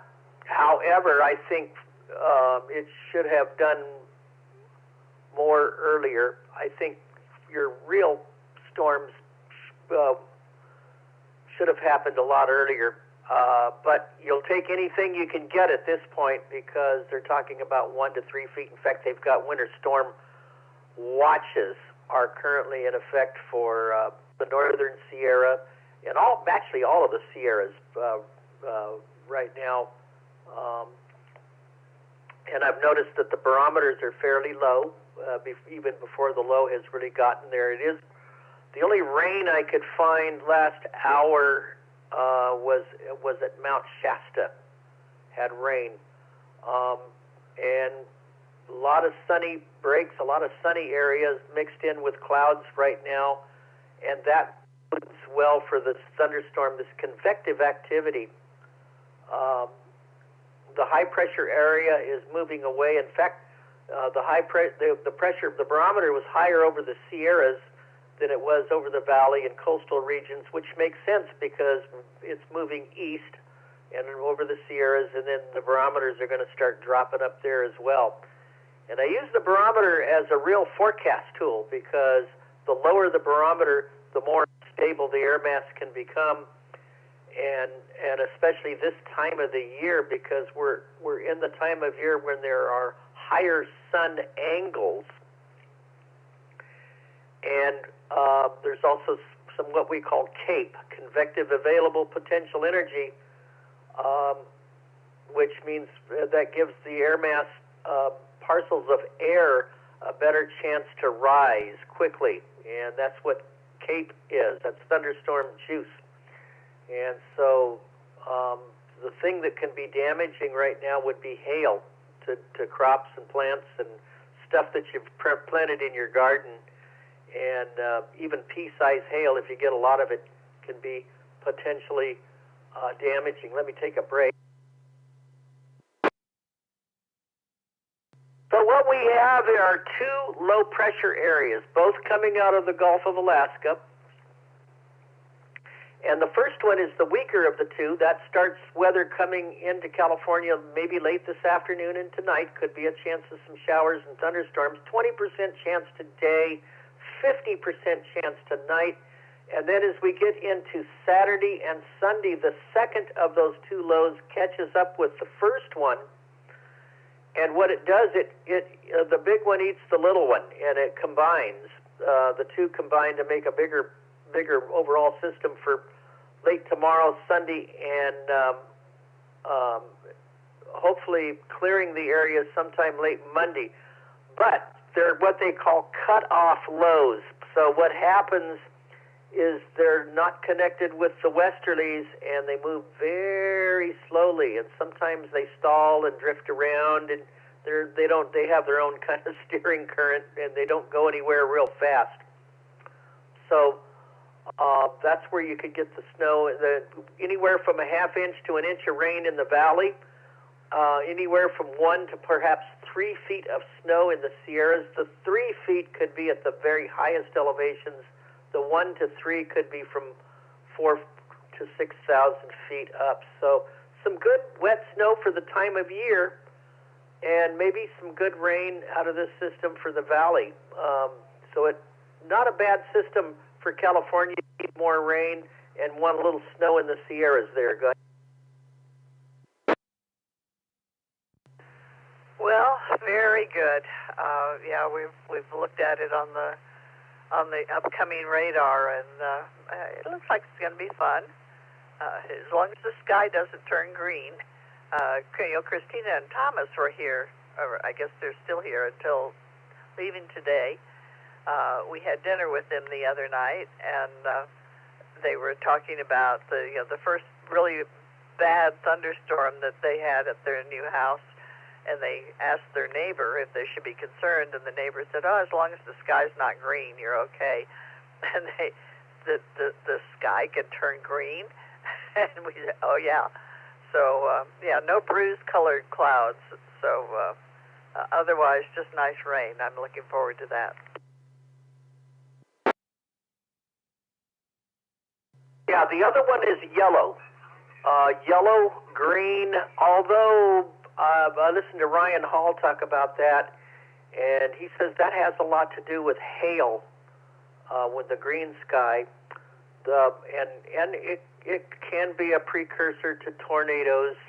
Green, yellow, yellow's another one from what I've understood, and green, those are interesting colors.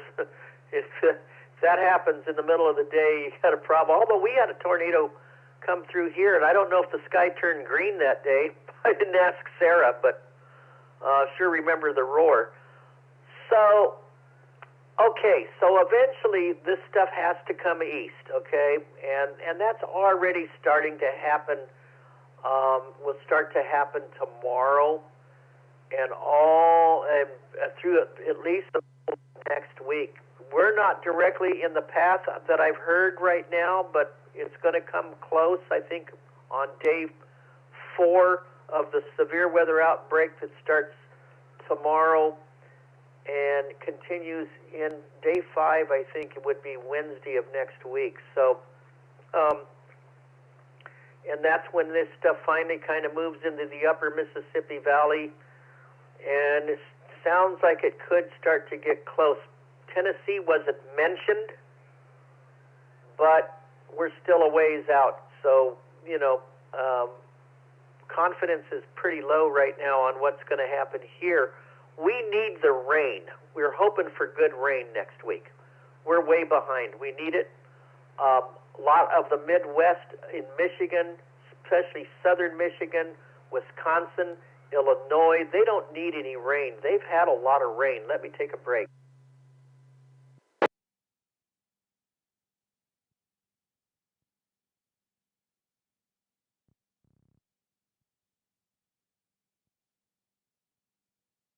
Out of the Midwest, especially the upper Midwest, they don't need the rain, but they're going to get flooding rain.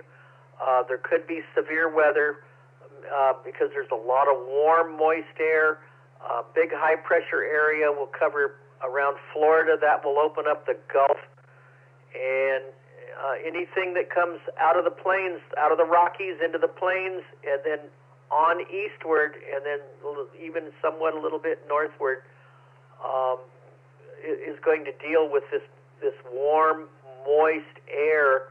So it's warm, moist air battling with colder air, and we all know what that causes, that battle between the air masses, and that could set the stage for some very potentially dangerous severe weather. So, hopefully that doesn't happen, but it potentially, this is spring.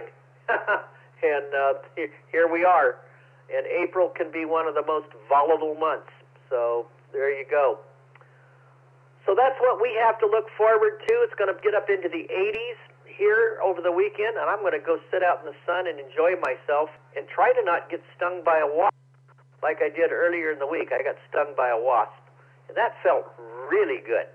Back to you there, Theta, WB6BJ. Oh, yeah. The only thing worse than a wasp is a bumblebee. I got stung by a bumblebee, and that thing was swollen for months after so don't get stung by a bumblebee. Yeah, don't do that. But enjoy the natural vitamin D and then the nice weather while you've got it, and hopefully the bad weather won't be too bad.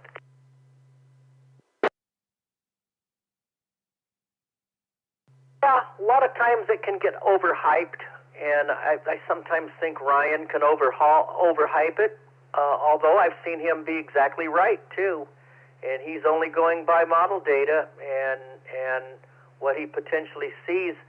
And, I'm really concerned about the deep low pressure that's over California right now, because as that thing comes eastward, it becomes a whole new animal when it starts to get into this part of the nation. And so we'll just have to wait and see where it sets up. Right now, my barometer is at 30 and 34 hundredths inches, and that's high. So it's going to have to drop. a lot to get severe weather here because that's a lot of sinking motion.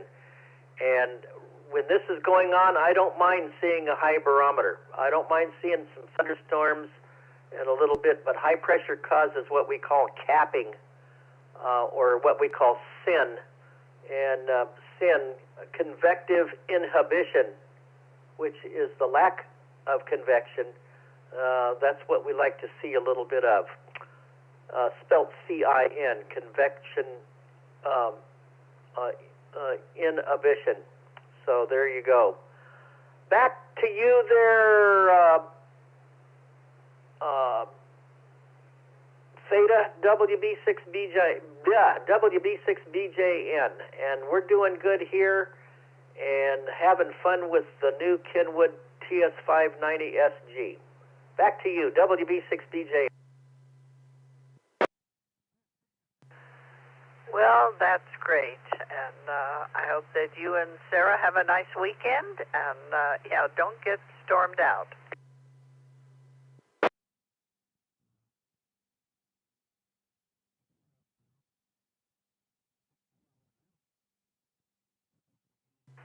This is W6EK. This is the Coffee Break Net. Who else do we have out here that wants to join in the Coffee Break Net and talk about such important things as gin and tonic, or Winston Churchill, or fun things like that? Looking for any kind of topic that you want to talk about. This is W6EK. W2BX, quick in and out.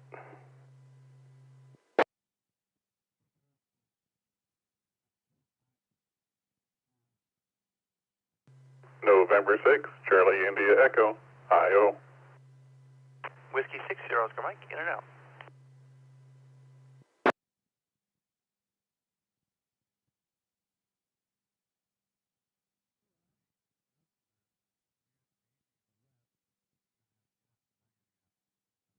This is KO6 Is in and out, so I'll get right back to you. In fact, everybody's in and out. N6CIE and W2BX. And it was all nicely spaced out, so I'm going to assume I didn't miss anybody. Doug, W2BX, good morning. Good morning, Theta and Gerry and Rocky and all your crew. You know what, I think somebody came in just as you were announcing, so I think you had somebody at the end. Do you want to try to pick them up? Oh, thank you. Who else needs to get on my list? This is KO6NEV, quick in and out.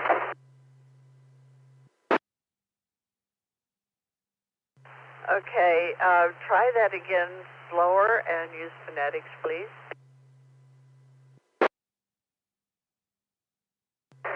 Kilo Oscar 6, November Echo Zulu.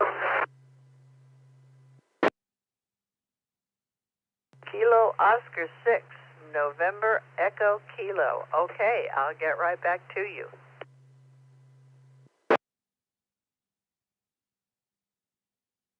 So, Doug, what's up this morning for you? It's a super exciting morning, Theta and Gerry. I'm standing in my kitchen watching the hummingbirds, and that is one of my favorite morning activities.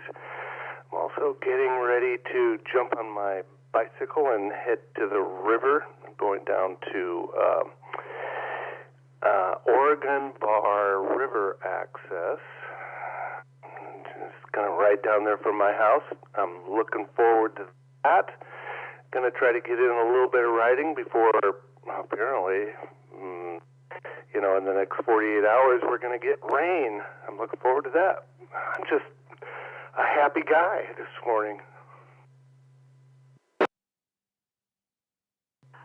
Well, I'm glad to hear it.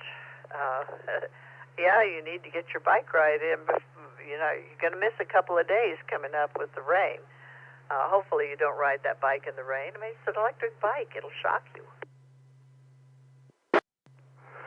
That would be electrifying. Ha ha ha, pun. Somebody earlier said that they were just fine, and the definition of fine has different flavors. Do you want to hear the one that isn't quite as sweet? Oh, well, we're learning all kinds of interesting things today, so why not? Okay, F-I-N-E. Effed up, insecure, neurotic, and emotional. Now, isn't that a fine way to think of fine?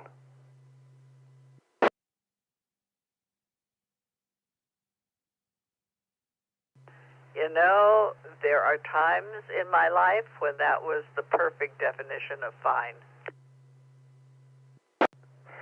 And you can generally tell the difference between fine and fine.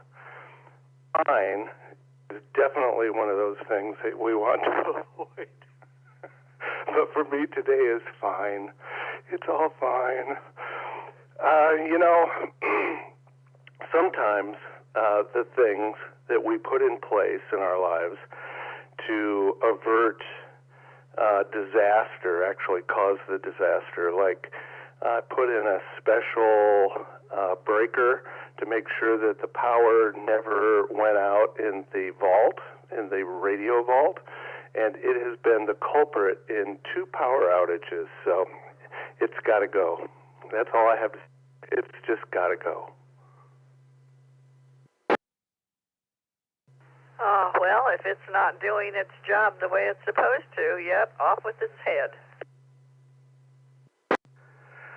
I made a couple of measurements, and I said, this is the size of the breaker that needs to be, and for some reason, things are not moving according to my plan. So I'm fine on that. Anyway, you guys have a great day.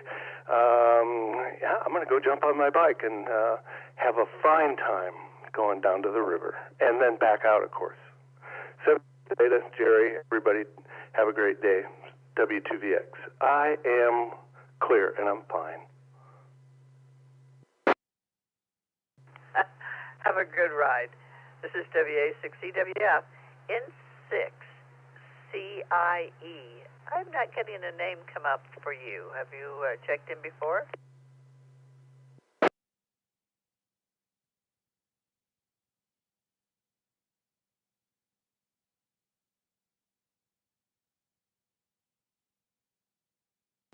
N6 Charlie India Echo. Are you still with us? This is Whiskey 6, Sierra Oscar Mike. Just checking in, saying hi to everybody. Lots of meetings today. Just wanted to say hello. So I'll let you move on. Thank you. Okay, Charlie, you got you in, and you have a nice day. This is W6EK N6 Charlie India Echo. Are you still with us?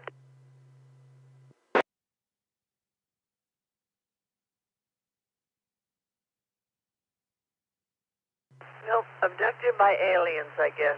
K06NEK. Good morning. Kilo Oscar 6 November Echo Zulu. I'm in Newham. Newham. Well, is this your first check-in? Yes. Very good. So let's see. I need your name to add to our log so that you'll pop up as a frequent flyer after this. What's your name? Maxim.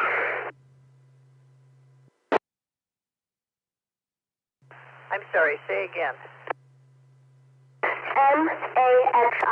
Maxim. Maxim. Maxim. Very good. Did you just get your license on Monday? Yes. Congratulations. I'm so glad that you have joined the ham radio club. And here you are talking to us. That's wonderful. Are you talking on your new radio? Yes, I am.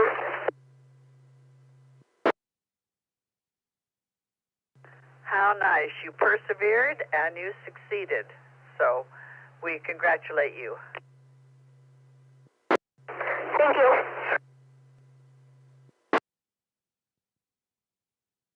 So what exciting things do you have planned for today? We were planning to go to the train day. Since last time it hit this tree, so we weren't able to see it. So we're just going to try to go see it today. Oh, we are too. So we may see you out in Lincoln watching that train come steaming in.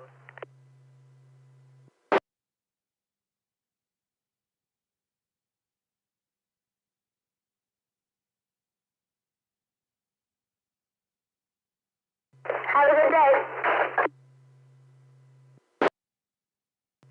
Have you ever seen a steam train come by before, or will this be your first time doing that? This will be my first time. It is an event, and if you get the opportunity to go traveling to Colorado, you can take the steam train from Durango up to Silverton, and that's a fun event. You can see seeing the steam and the smoke and the whistles, and it's just great fun. That sounds like a lot of fun.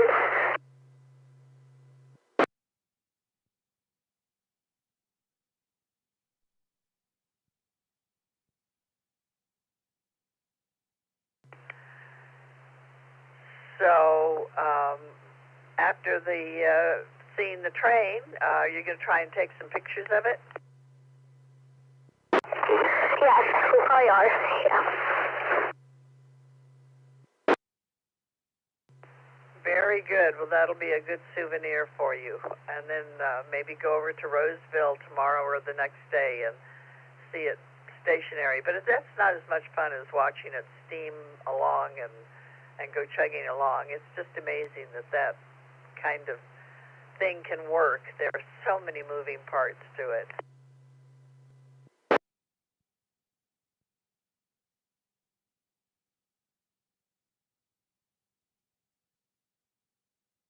That sounds like a lot of fun, and I hope to see you there.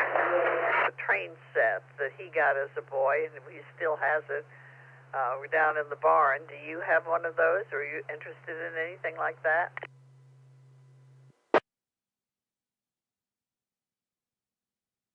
Have that. I used to have this big kind of plastic train, except it came without the remote control from our neighbors. So I have now only wooden ones. I don't use them really anymore, but I have them.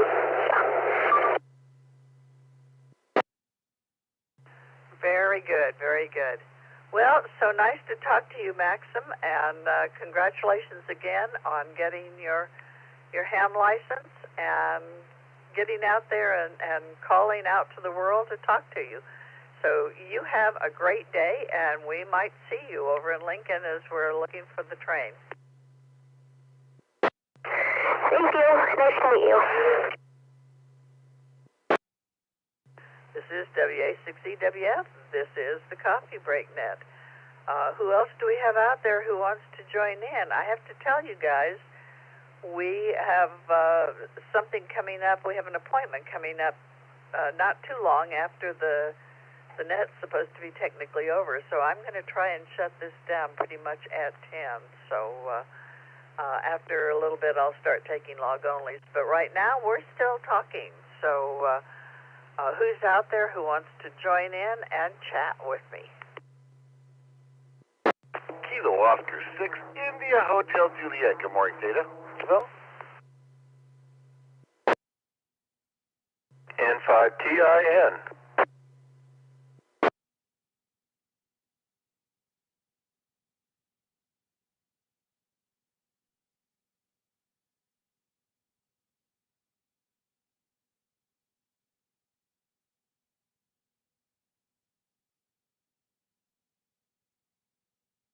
Okay, let's see. I got Steve, N5TIN, and Larry, K06IHJ. Good morning, Larry. What are you up to? Good morning, Theta, Gerry, Rocky. Now I'm still shouting it out to Mizo. I still miss that doggy. Hey, I'm not doing too much today. Tom's going to give me the day off. And what we did yesterday, he didn't want to work. He wanted to play radio, and he said, we've been working too much here. I haven't been on FT8 in a long time. I'm going to play the FT8. So, okay, but we got stuff to work on. Whatever. Other than that, it's been a fun day so far. Very good. Did you get any good FT8 contacts? I'm going to talk really slowly here as I pull my lock up so I'm not too... Okay, we got it here. You ready? We got... yesterday was West Malaysia, Wales, Vietnam, Venezuela, Uruguay, Ukraine, United Nations headquarters, a lot of United States, Oh, Simone, I got, did pretty good. Even though they said the QRZ said the conditions were poor and everything. I don't believe them. So you say you got the UN headquarters? I have never heard of being able to talk to them. Yes, ma'am. Let me roll it back to the beginning here. I'm a first page it. So today. I'm trying. United Nations headquarters.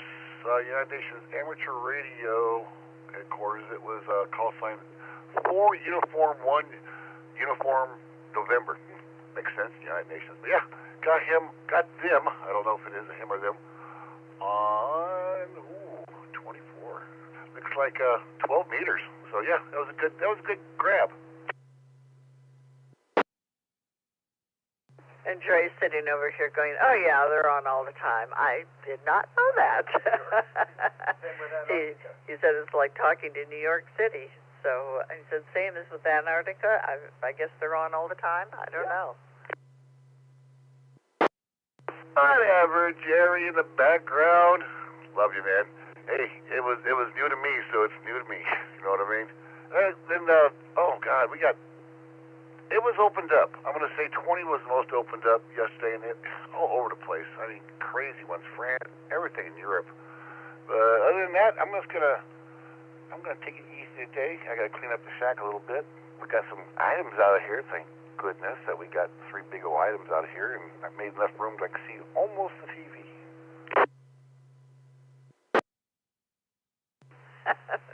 Very good, very good. You know, I was thinking when you were saying you're going to continue calling out to me, so I should have sent that dog over to you. You and the dog could have gotten along just fine. I didn't think about offering you the dog. We might be able to get her back. Oh, I'd take that dog in a heartbeat. I was never a dog person until I got this 80-pound pit bull laying on a couch in there. So yeah, after that, I'm a dog person, and I got 2 acres and gophers, and I'm not too particular about my lawn because it's more like a field lawn all over. You just keep it short. So yeah, you should have sent him that way. Yeah, she could dig holes in there in your lawn that could cause you to break your ankle if you're trying to walk around on it. Well, I think she's very happy up where she is. Our grandson did exchange an email or so with his sister about her, and that she seems to be doing just fine. Not his sister, his dad's sister. She has cleared the barn out of all rats and mice, so that's a good thing. He's a good dog. Who's a good doggy? Yep, absolutely. So on my back to the logbook, QSOs total 13,000, confirmed 8,000, countries 106, and we got 76 of those confirmed. So let's do this. Very good. You're going to get things you can put on your wall. Important stuff. Acknowledging how many people you've talked to and how far you've gone. I don't know know if you've seen the inside of my shack. I don't even think I have a piece of wall left in here for other things. So, hey, let me let you go back to the people. We killed enough time so somebody else wants to wake up and check in. I know there's got a couple there. Theta, Gerry, have a beautiful day. It's gorgeous out there. I got to do something. Everybody else, we got a storm coming up. And Gerry, we got a storm coming up. So, roll them up, tie them up, make sure the cables and antennas don't get whipped around and broke. Get stuff sealed up before the rain comes. Caught us off guard. We're going to get moisture. Don't let it get into the shack. Very good. All good advice. Well, you have a great day, Larry, and have fun playing FT8. This is W6EK for the Coffee Break Net. N5TIN. Good morning, Steve.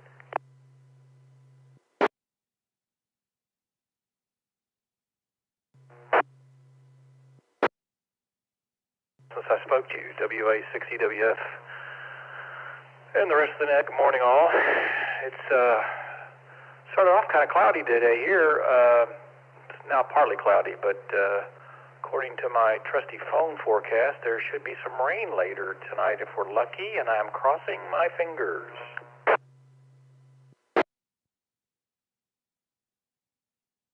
Yes, according to Mark, that is going to happen. So we will get a little bit of rain and, more importantly, some nice, dense, wet snow up in the Sierra.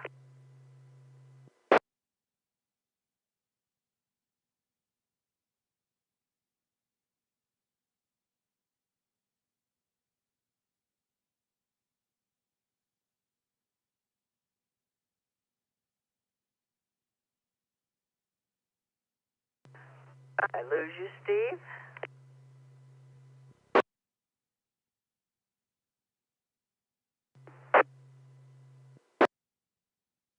Not sure where that's coming from, so I'm doing a little troubleshooting here while I'm talking.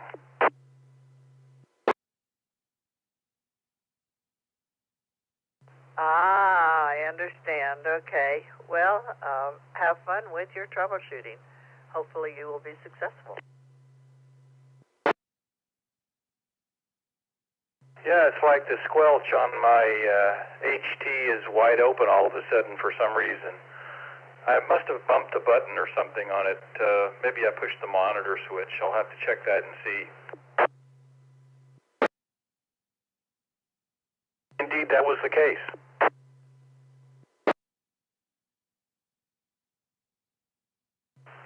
Well, if you still have problems with it, I suspect there are people who have all sorts of recommendations for you. No, I got it. It was the monitor key on the side of the HT. I must have pushed it accidentally when I was reaching for the PTT button. But everything's good. Everything's good. So, like I said, it's a nice day here. My garden's growing happily now that the chilly weather from last weekend is gone, and I spotted a few blooms on my fruit trees, which is good. So everything's greening up nicely from the last rain we had, and if we get some more, it should get even greener. Here's hoping. Well, we planted 2 tomato plants, so we're hoping that it doesn't get too chilly for them, and we might get some tomatoes this summer. Well, I got tired of losing my tomatoes to the critters, and so I just decided I was going to overpower them with so many tomatoes they couldn't possibly eat them all, and I would get some. So I've planted more tomato plants this year than I've ever done before. I think I have 12, and we'll see what happens. They're blooming already, and along with them, my peppers and my squashes have been blooming, and my zinnias I planted are coming up from seed, so that'll make my wife happy because she likes the zinnias. Oh, I like them too. Also, if you plant marigolds around your tomatoes, I understand that there are a lot of critters that do not like marigolds, and so that will help keep them away. I don't know if that'll work or not. Maybe that's an old wives' tale, but yeah, they're pretty. I had heard that that's something to do in terms of keeping certain insects away, but I've never heard about it in terms of small animals. I'll have to check that out. My biggest culprit in my garden is a combination of squirrels primarily, but also foxes. The foxes for several years now have always found my melons. And every time I start to get a ripe melon, I come out and there's a big hole eaten in the side of it.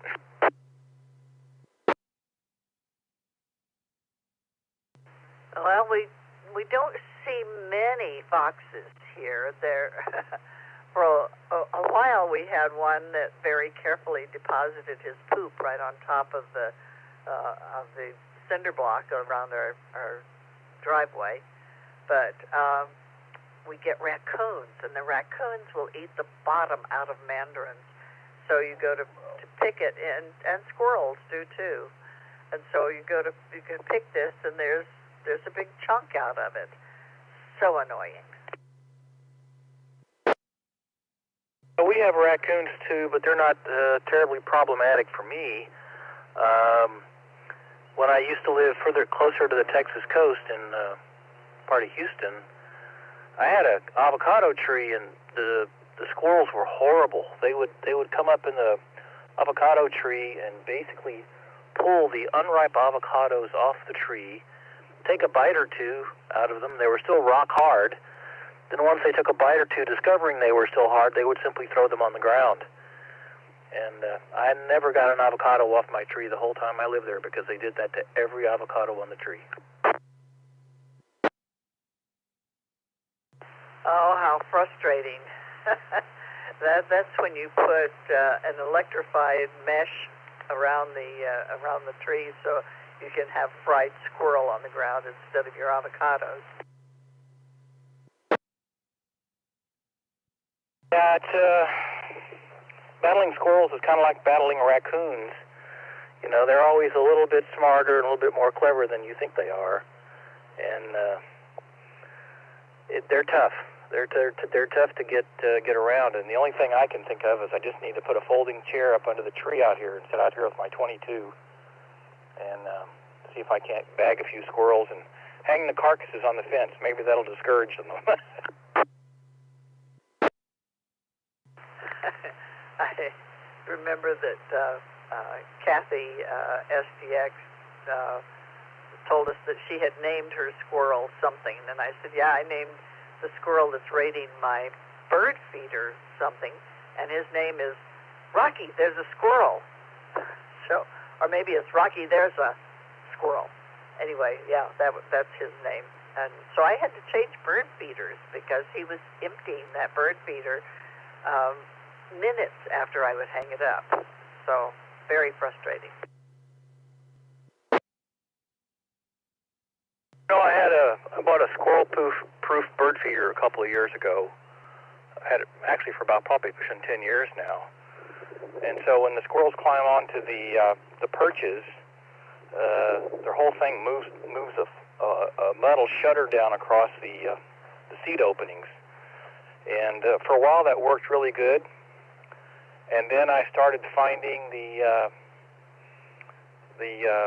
feeders on the ground emptied, and it took me a while to figure that out. I had to put a game camera out, and the game camera captured what was going on. It was a raccoon who was climbing up the tree, hanging by his back legs, using his front paws to lift the feeder up and hold it sideways until it dumped all the seed on the ground and became unhooked from the chain.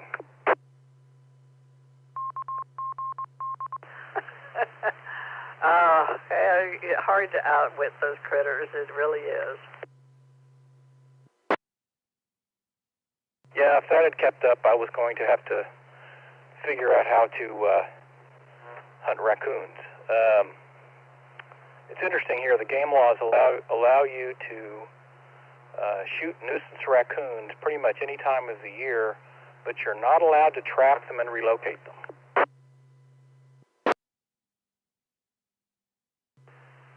Huh. That seems counterproductive to me. I think it's because they're territorial, and you can't put one in somebody else's territory. I don't know, but whoever said laws made sense. And sometimes they're made by people who have no idea what's going on in these wild critters' brains. Well, maybe that is a territorial issue, and that would be cruel to that poor raccoon to relocate it into some area where he is not welcome. Around here, that would pretty much be everywhere, because nobody wants those things around. They're just a nuisance. But anyway, that's neither here nor there. Well, Theta, I'm going to move along because I know there's not a lot of time left in the net, and there's maybe a few other people you'd like to get in here. It was nice chatting with you again. I hope to chat with you again soon, and I hope you and Gerry have a great day. W6EK and the net. This is N5TIN 73. Well, good luck with your garden. This is W6EK. This is the Coffee Break Net. Let's see, I am going to do in and outs, and I will take log only if people want to just be in the log. So I'm going to be shutting it down pretty close to 10 o'clock, so let's see who's out there. KG6QBB, log only. Reese in Pollock Pines.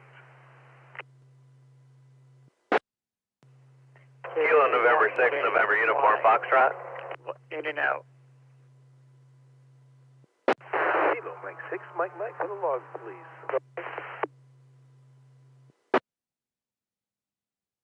WB6LPJ.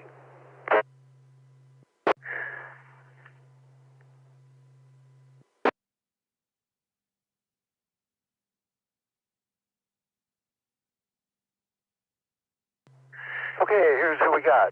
WB6LPJ, KM6MM, KN6NUF, and I'm not sure of this call, KG6 Oscar Gulf Bravo, is that right? KG6 Quebec, Bravo, QBB. Okay, Quebec, Bravo, got you, and I know I missed some. Who did I miss? Kilo Alpha 1, Juliet Echo Mary, log only. Joe in Shrewsbury, Mass. In and out. K6GBZ for the log.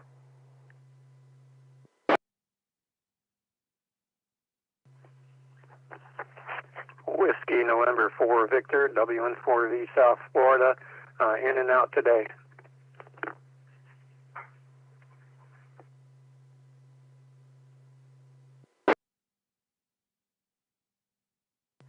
Okay, I got Joe. I'm not sure I have your call. Is that KA1JXY? Is that right, Joe? That is correct.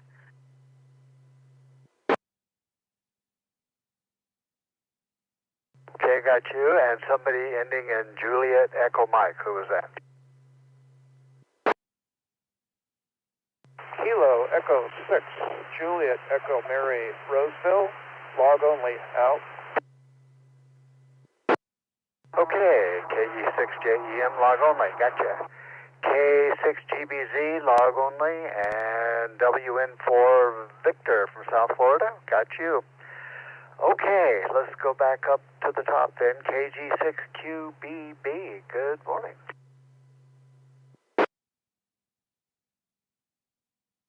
And to you.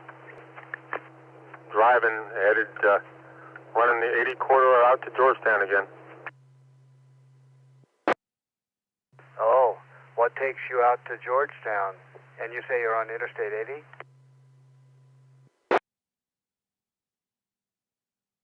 I'm currently in Rockland, hitting the freeway, about 4 minutes. Okay, very good. Well, drive carefully. You got to go down then through the American River Canyon. Be careful going down there. They have a new roundabout at the top of the hill by the railroad track where the railroad undercrossing is. I've seen pictures of it, but let me know how it's working. Works okay. I pretty much drive it every day when I can. Very good. So, in your opinion, has that traffic circle helped? Yes and no. There are a lot of people in this area that don't know how to use a traffic circle. Oh, that's true. By the way, what's the name? The name is Alex. Okay, Alex. In a few minutes, I'm going to be talking to Joe, who is in Shrewsbury. He says we used to live in Billerica and Concord, so we know that area well. And I was raised in the Bay Area, and my first introduction to traffic circles, or rotaries as they're called back in Boston, was there, and it was a free-for-all going through those things. So maybe they'll learn, maybe they won't. Just watch your 6 o'clock.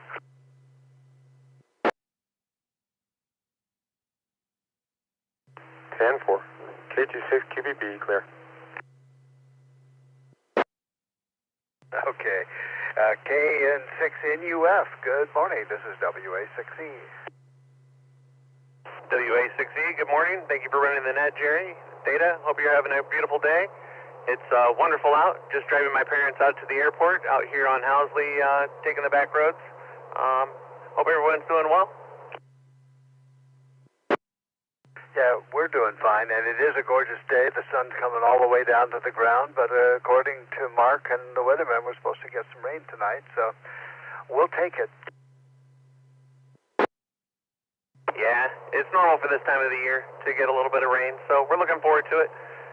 Everybody have a wonderful day, and I'll let you get on to the next person. KN6NUF, have a great day. And the same to you. This is W6E, KM6MM.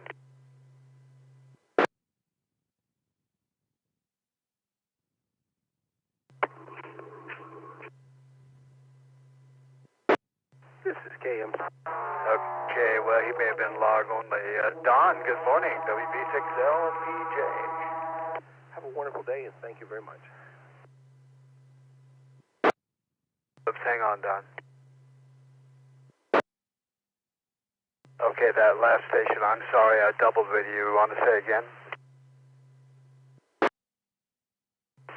This is Kilo Mike 6, Mike, just checking in, saying hello, and trying to come out from under the weather, so before the weather gets here. So have a wonderful day. Thanks very much for taking my call. KM6MM, clear.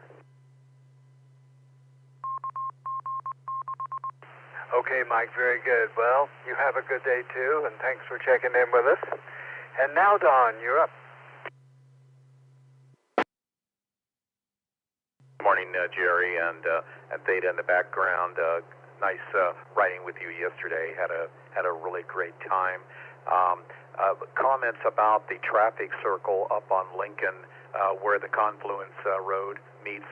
I rarely drive that road. However, every time I seem to have come up from the confluence and hit that red light, it always backs up the traffic significantly on the uphill side.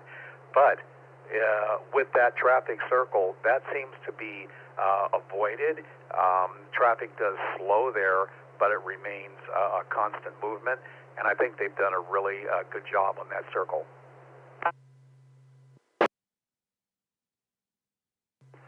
Very good. Well, I've seen, I haven't seen it in person, but I've seen write-ups in the neighbors group on the newspaper, and they seem to be, by and large, very supportive of it. There's another one on 49, or on, 49 somewhere up more towards Lone Pine Boulevard, isn't there? I have heard that, on the way to Grass Valley or that area, on 49 you will run into a circle. I have not been on that one, but to the other comment about people don't know how to drive traffic circles, that's always going to be the case, of course. But in my opinion, I think it was a significant change, and it's definitely kudos. Well, good. It's nice to know that they didn't waste a lot of money putting those things in. They have one in Rockland, too, where Rockland Road meets Pacific or Taylor Road, and it works very well, although the other day there was a big truck that tried to make a right turn through this little narrow opening and took out a bunch of stuff. But hey, you know, what are you going to do? Absolutely. Yeah, there's always going to be those people that are going to have trouble navigating that. But I just remember Washington State many, many years ago was loaded with traffic circles. So anybody from Washington could come down here and feel quite at home. I'll let you go. Hey, you guys have a great day. Thanks for doing the net. W6LPJ. Okay, Don, yeah, it was a great bicycle ride yesterday, and it was nice having the XYLs along, and good coffee afterwards. It's as much a social event as anything else, so I'm glad you could come along and bring your wife. 7-3 to you. This is W6E and Joe, KA1JXY. Good morning. Good morning. I know that rotary that you're talking about. I forget what they call it. I grew up in North Andover and worked in Chelmsford for quite a few years, so that crazy rotary is all too familiar to me. Are you talking about that big one that's in downtown Chelmsford where Route 4 and Route 193 or something like that all come together? That is the one, and then there's one, I think it's in Billerica, that's going on to Route 2 that is also crazy. Don't remember that one. We were stationed at Hanscom, and we lived in an apartment complex that is located where Middlesex Turnpike tees into the road that goes into downtown Billerica. I don't remember the name of it, but I guess the rotary, or they up there where you are, they call them rotaries, not traffic circles. The first ones I ever ran into were going in Route 2 or 2A towards downtown Boston, and sometimes I couldn't get out of them, and I'd go around several times before I could exit. But they were more the Italian style with a huge diameter, not the little ones like we have here. Yeah, here they are called rotaries, and they are these massive circles. And it is just, as you said, it's just a free-for-all. I used to have a friend who would say she'd close her eyes, hit the gas, and pray. That is so true. We used to say the first one to look right or left chickened out. You live in Shrewsbury. My first boss was a civilian, retired military, and he lived there. Bill Phelan was his name. He's now a Silent Key. But I spent Christmas with him in 1969, and he had a pond behind his house, and we went out ice skating. And that's where I learned that unlike what you see on Charlie Brown, ice skating on ponds is not nice and smooth and la-di-da. It's no Zambonis. It's full of little ripples and little sticks sticking up and all kinds of things trying to get you. Yep, it certainly is. I think I know the pond that you're talking about. There's one of my son's friends lives out by there. Yeah, for the life of me, I don't remember the name of it, but it was all new to me. I grew up in San Francisco Bay Area, so the idea of snow was kind of neat, other than it was supposed to be up in the mountains, not down at where you lived. Yeah, I hear you. I don't know that I call it neat. It's pretty when it first falls, and then after that, I used to ski and I used to play in it, but as I get older, I'm kind of done with it. I understand. I looked up Bill's address here. Bill lived in Tewksbury, on Whipple Road in Tewksbury, not Shrewsbury, but I think that's just the next town over from you, isn't it? Now, Tewksbury is up past Chelmsford and Billerica. It's like North Andover, Tewksbury, Haverhill, I think is the next town up, Amesbury, up in that area. Well, it was interesting for us, and I was like you, the snow is gorgeous when it first falls. And then it kind of quasi-melts and then refreezes, and then they plow it, and then it becomes brown and ugly on the side of the roads, and then it's in the parking lots, and you're trying to walk across it to get into your office. I worked down at MITRE in Burlington, and they had these big parking lots, and just walking across the ice, that was a mess. Anyway, you don't have ice now, and this is a pretty time of year where you are, so I'm glad you checked in with us. Yeah, I'm currently unemployed and taking advantage of being able to explore some of the nets, and came across you guys, and I kind of fell in love with you.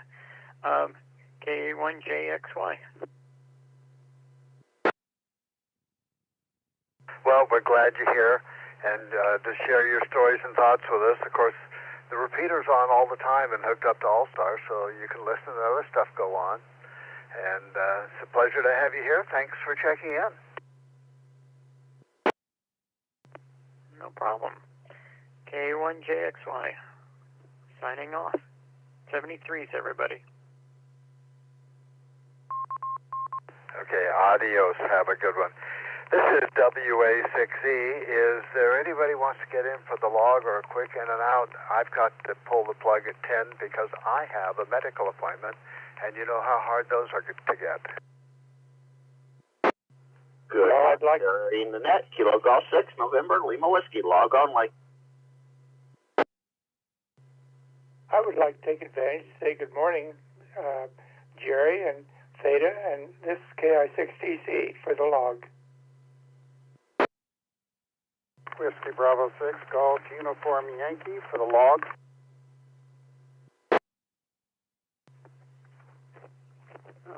WN4V, South Florida, in and out today.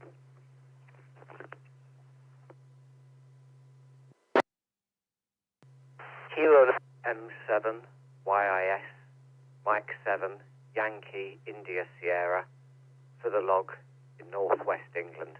7-3, gentlemen.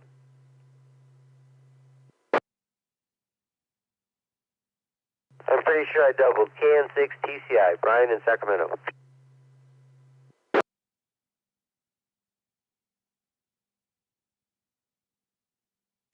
Okay, here's who I have. KG6NLW, good morning.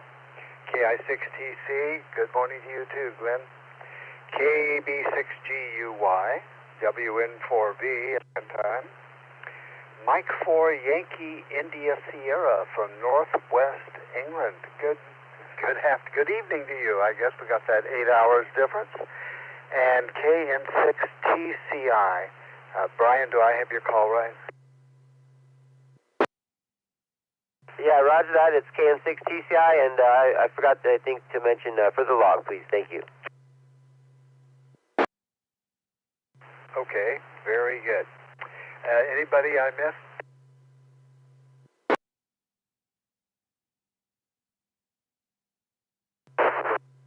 Uniform Yankee.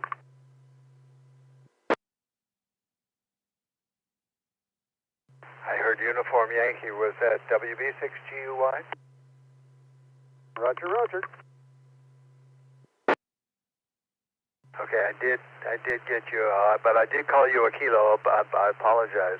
Are you for the log, or you have something for us this morning? Just the log. Go to the doctor. Yeah, I almost feel like socialized medicine. Very good. Anybody else want to get in?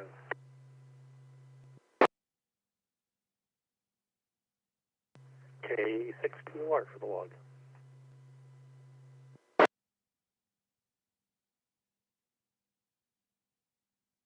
Okay, KG6POR. I've got you. Anybody else? Good morning.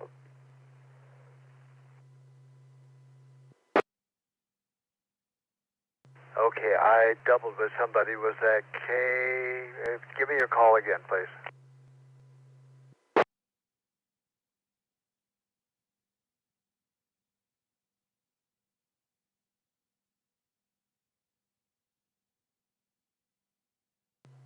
Gerry, I'll make this easy for you. That was Kilo November 6, Golf Sierra Tango.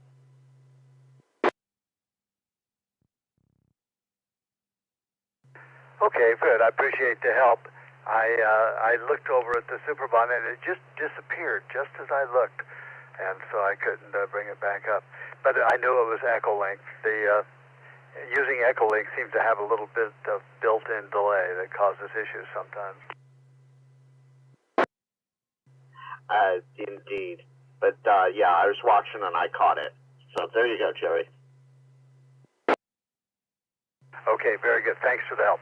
This is W6EK. I'm going to make this last call. We're a little bit early, but so be it. Anybody else?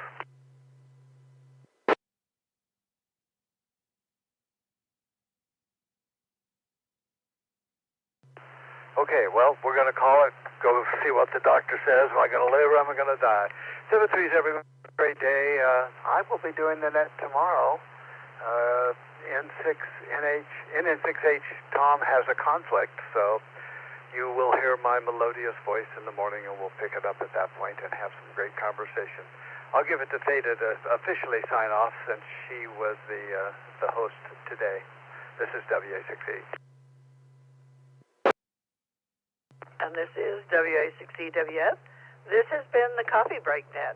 The Coffee Break Net is sponsored by the Sierra Foothills Amateur Radio Club on the W6EK Repeater located in Auburn, California, where the sun is always shining, the birds are singing, and the fish are jumping. Love you, Bill. And, yeah, we miss everybody. This is W6EWF, returning the repeater to normal operation, whatever that may be. Everyone have a lovely day. Bye-bye.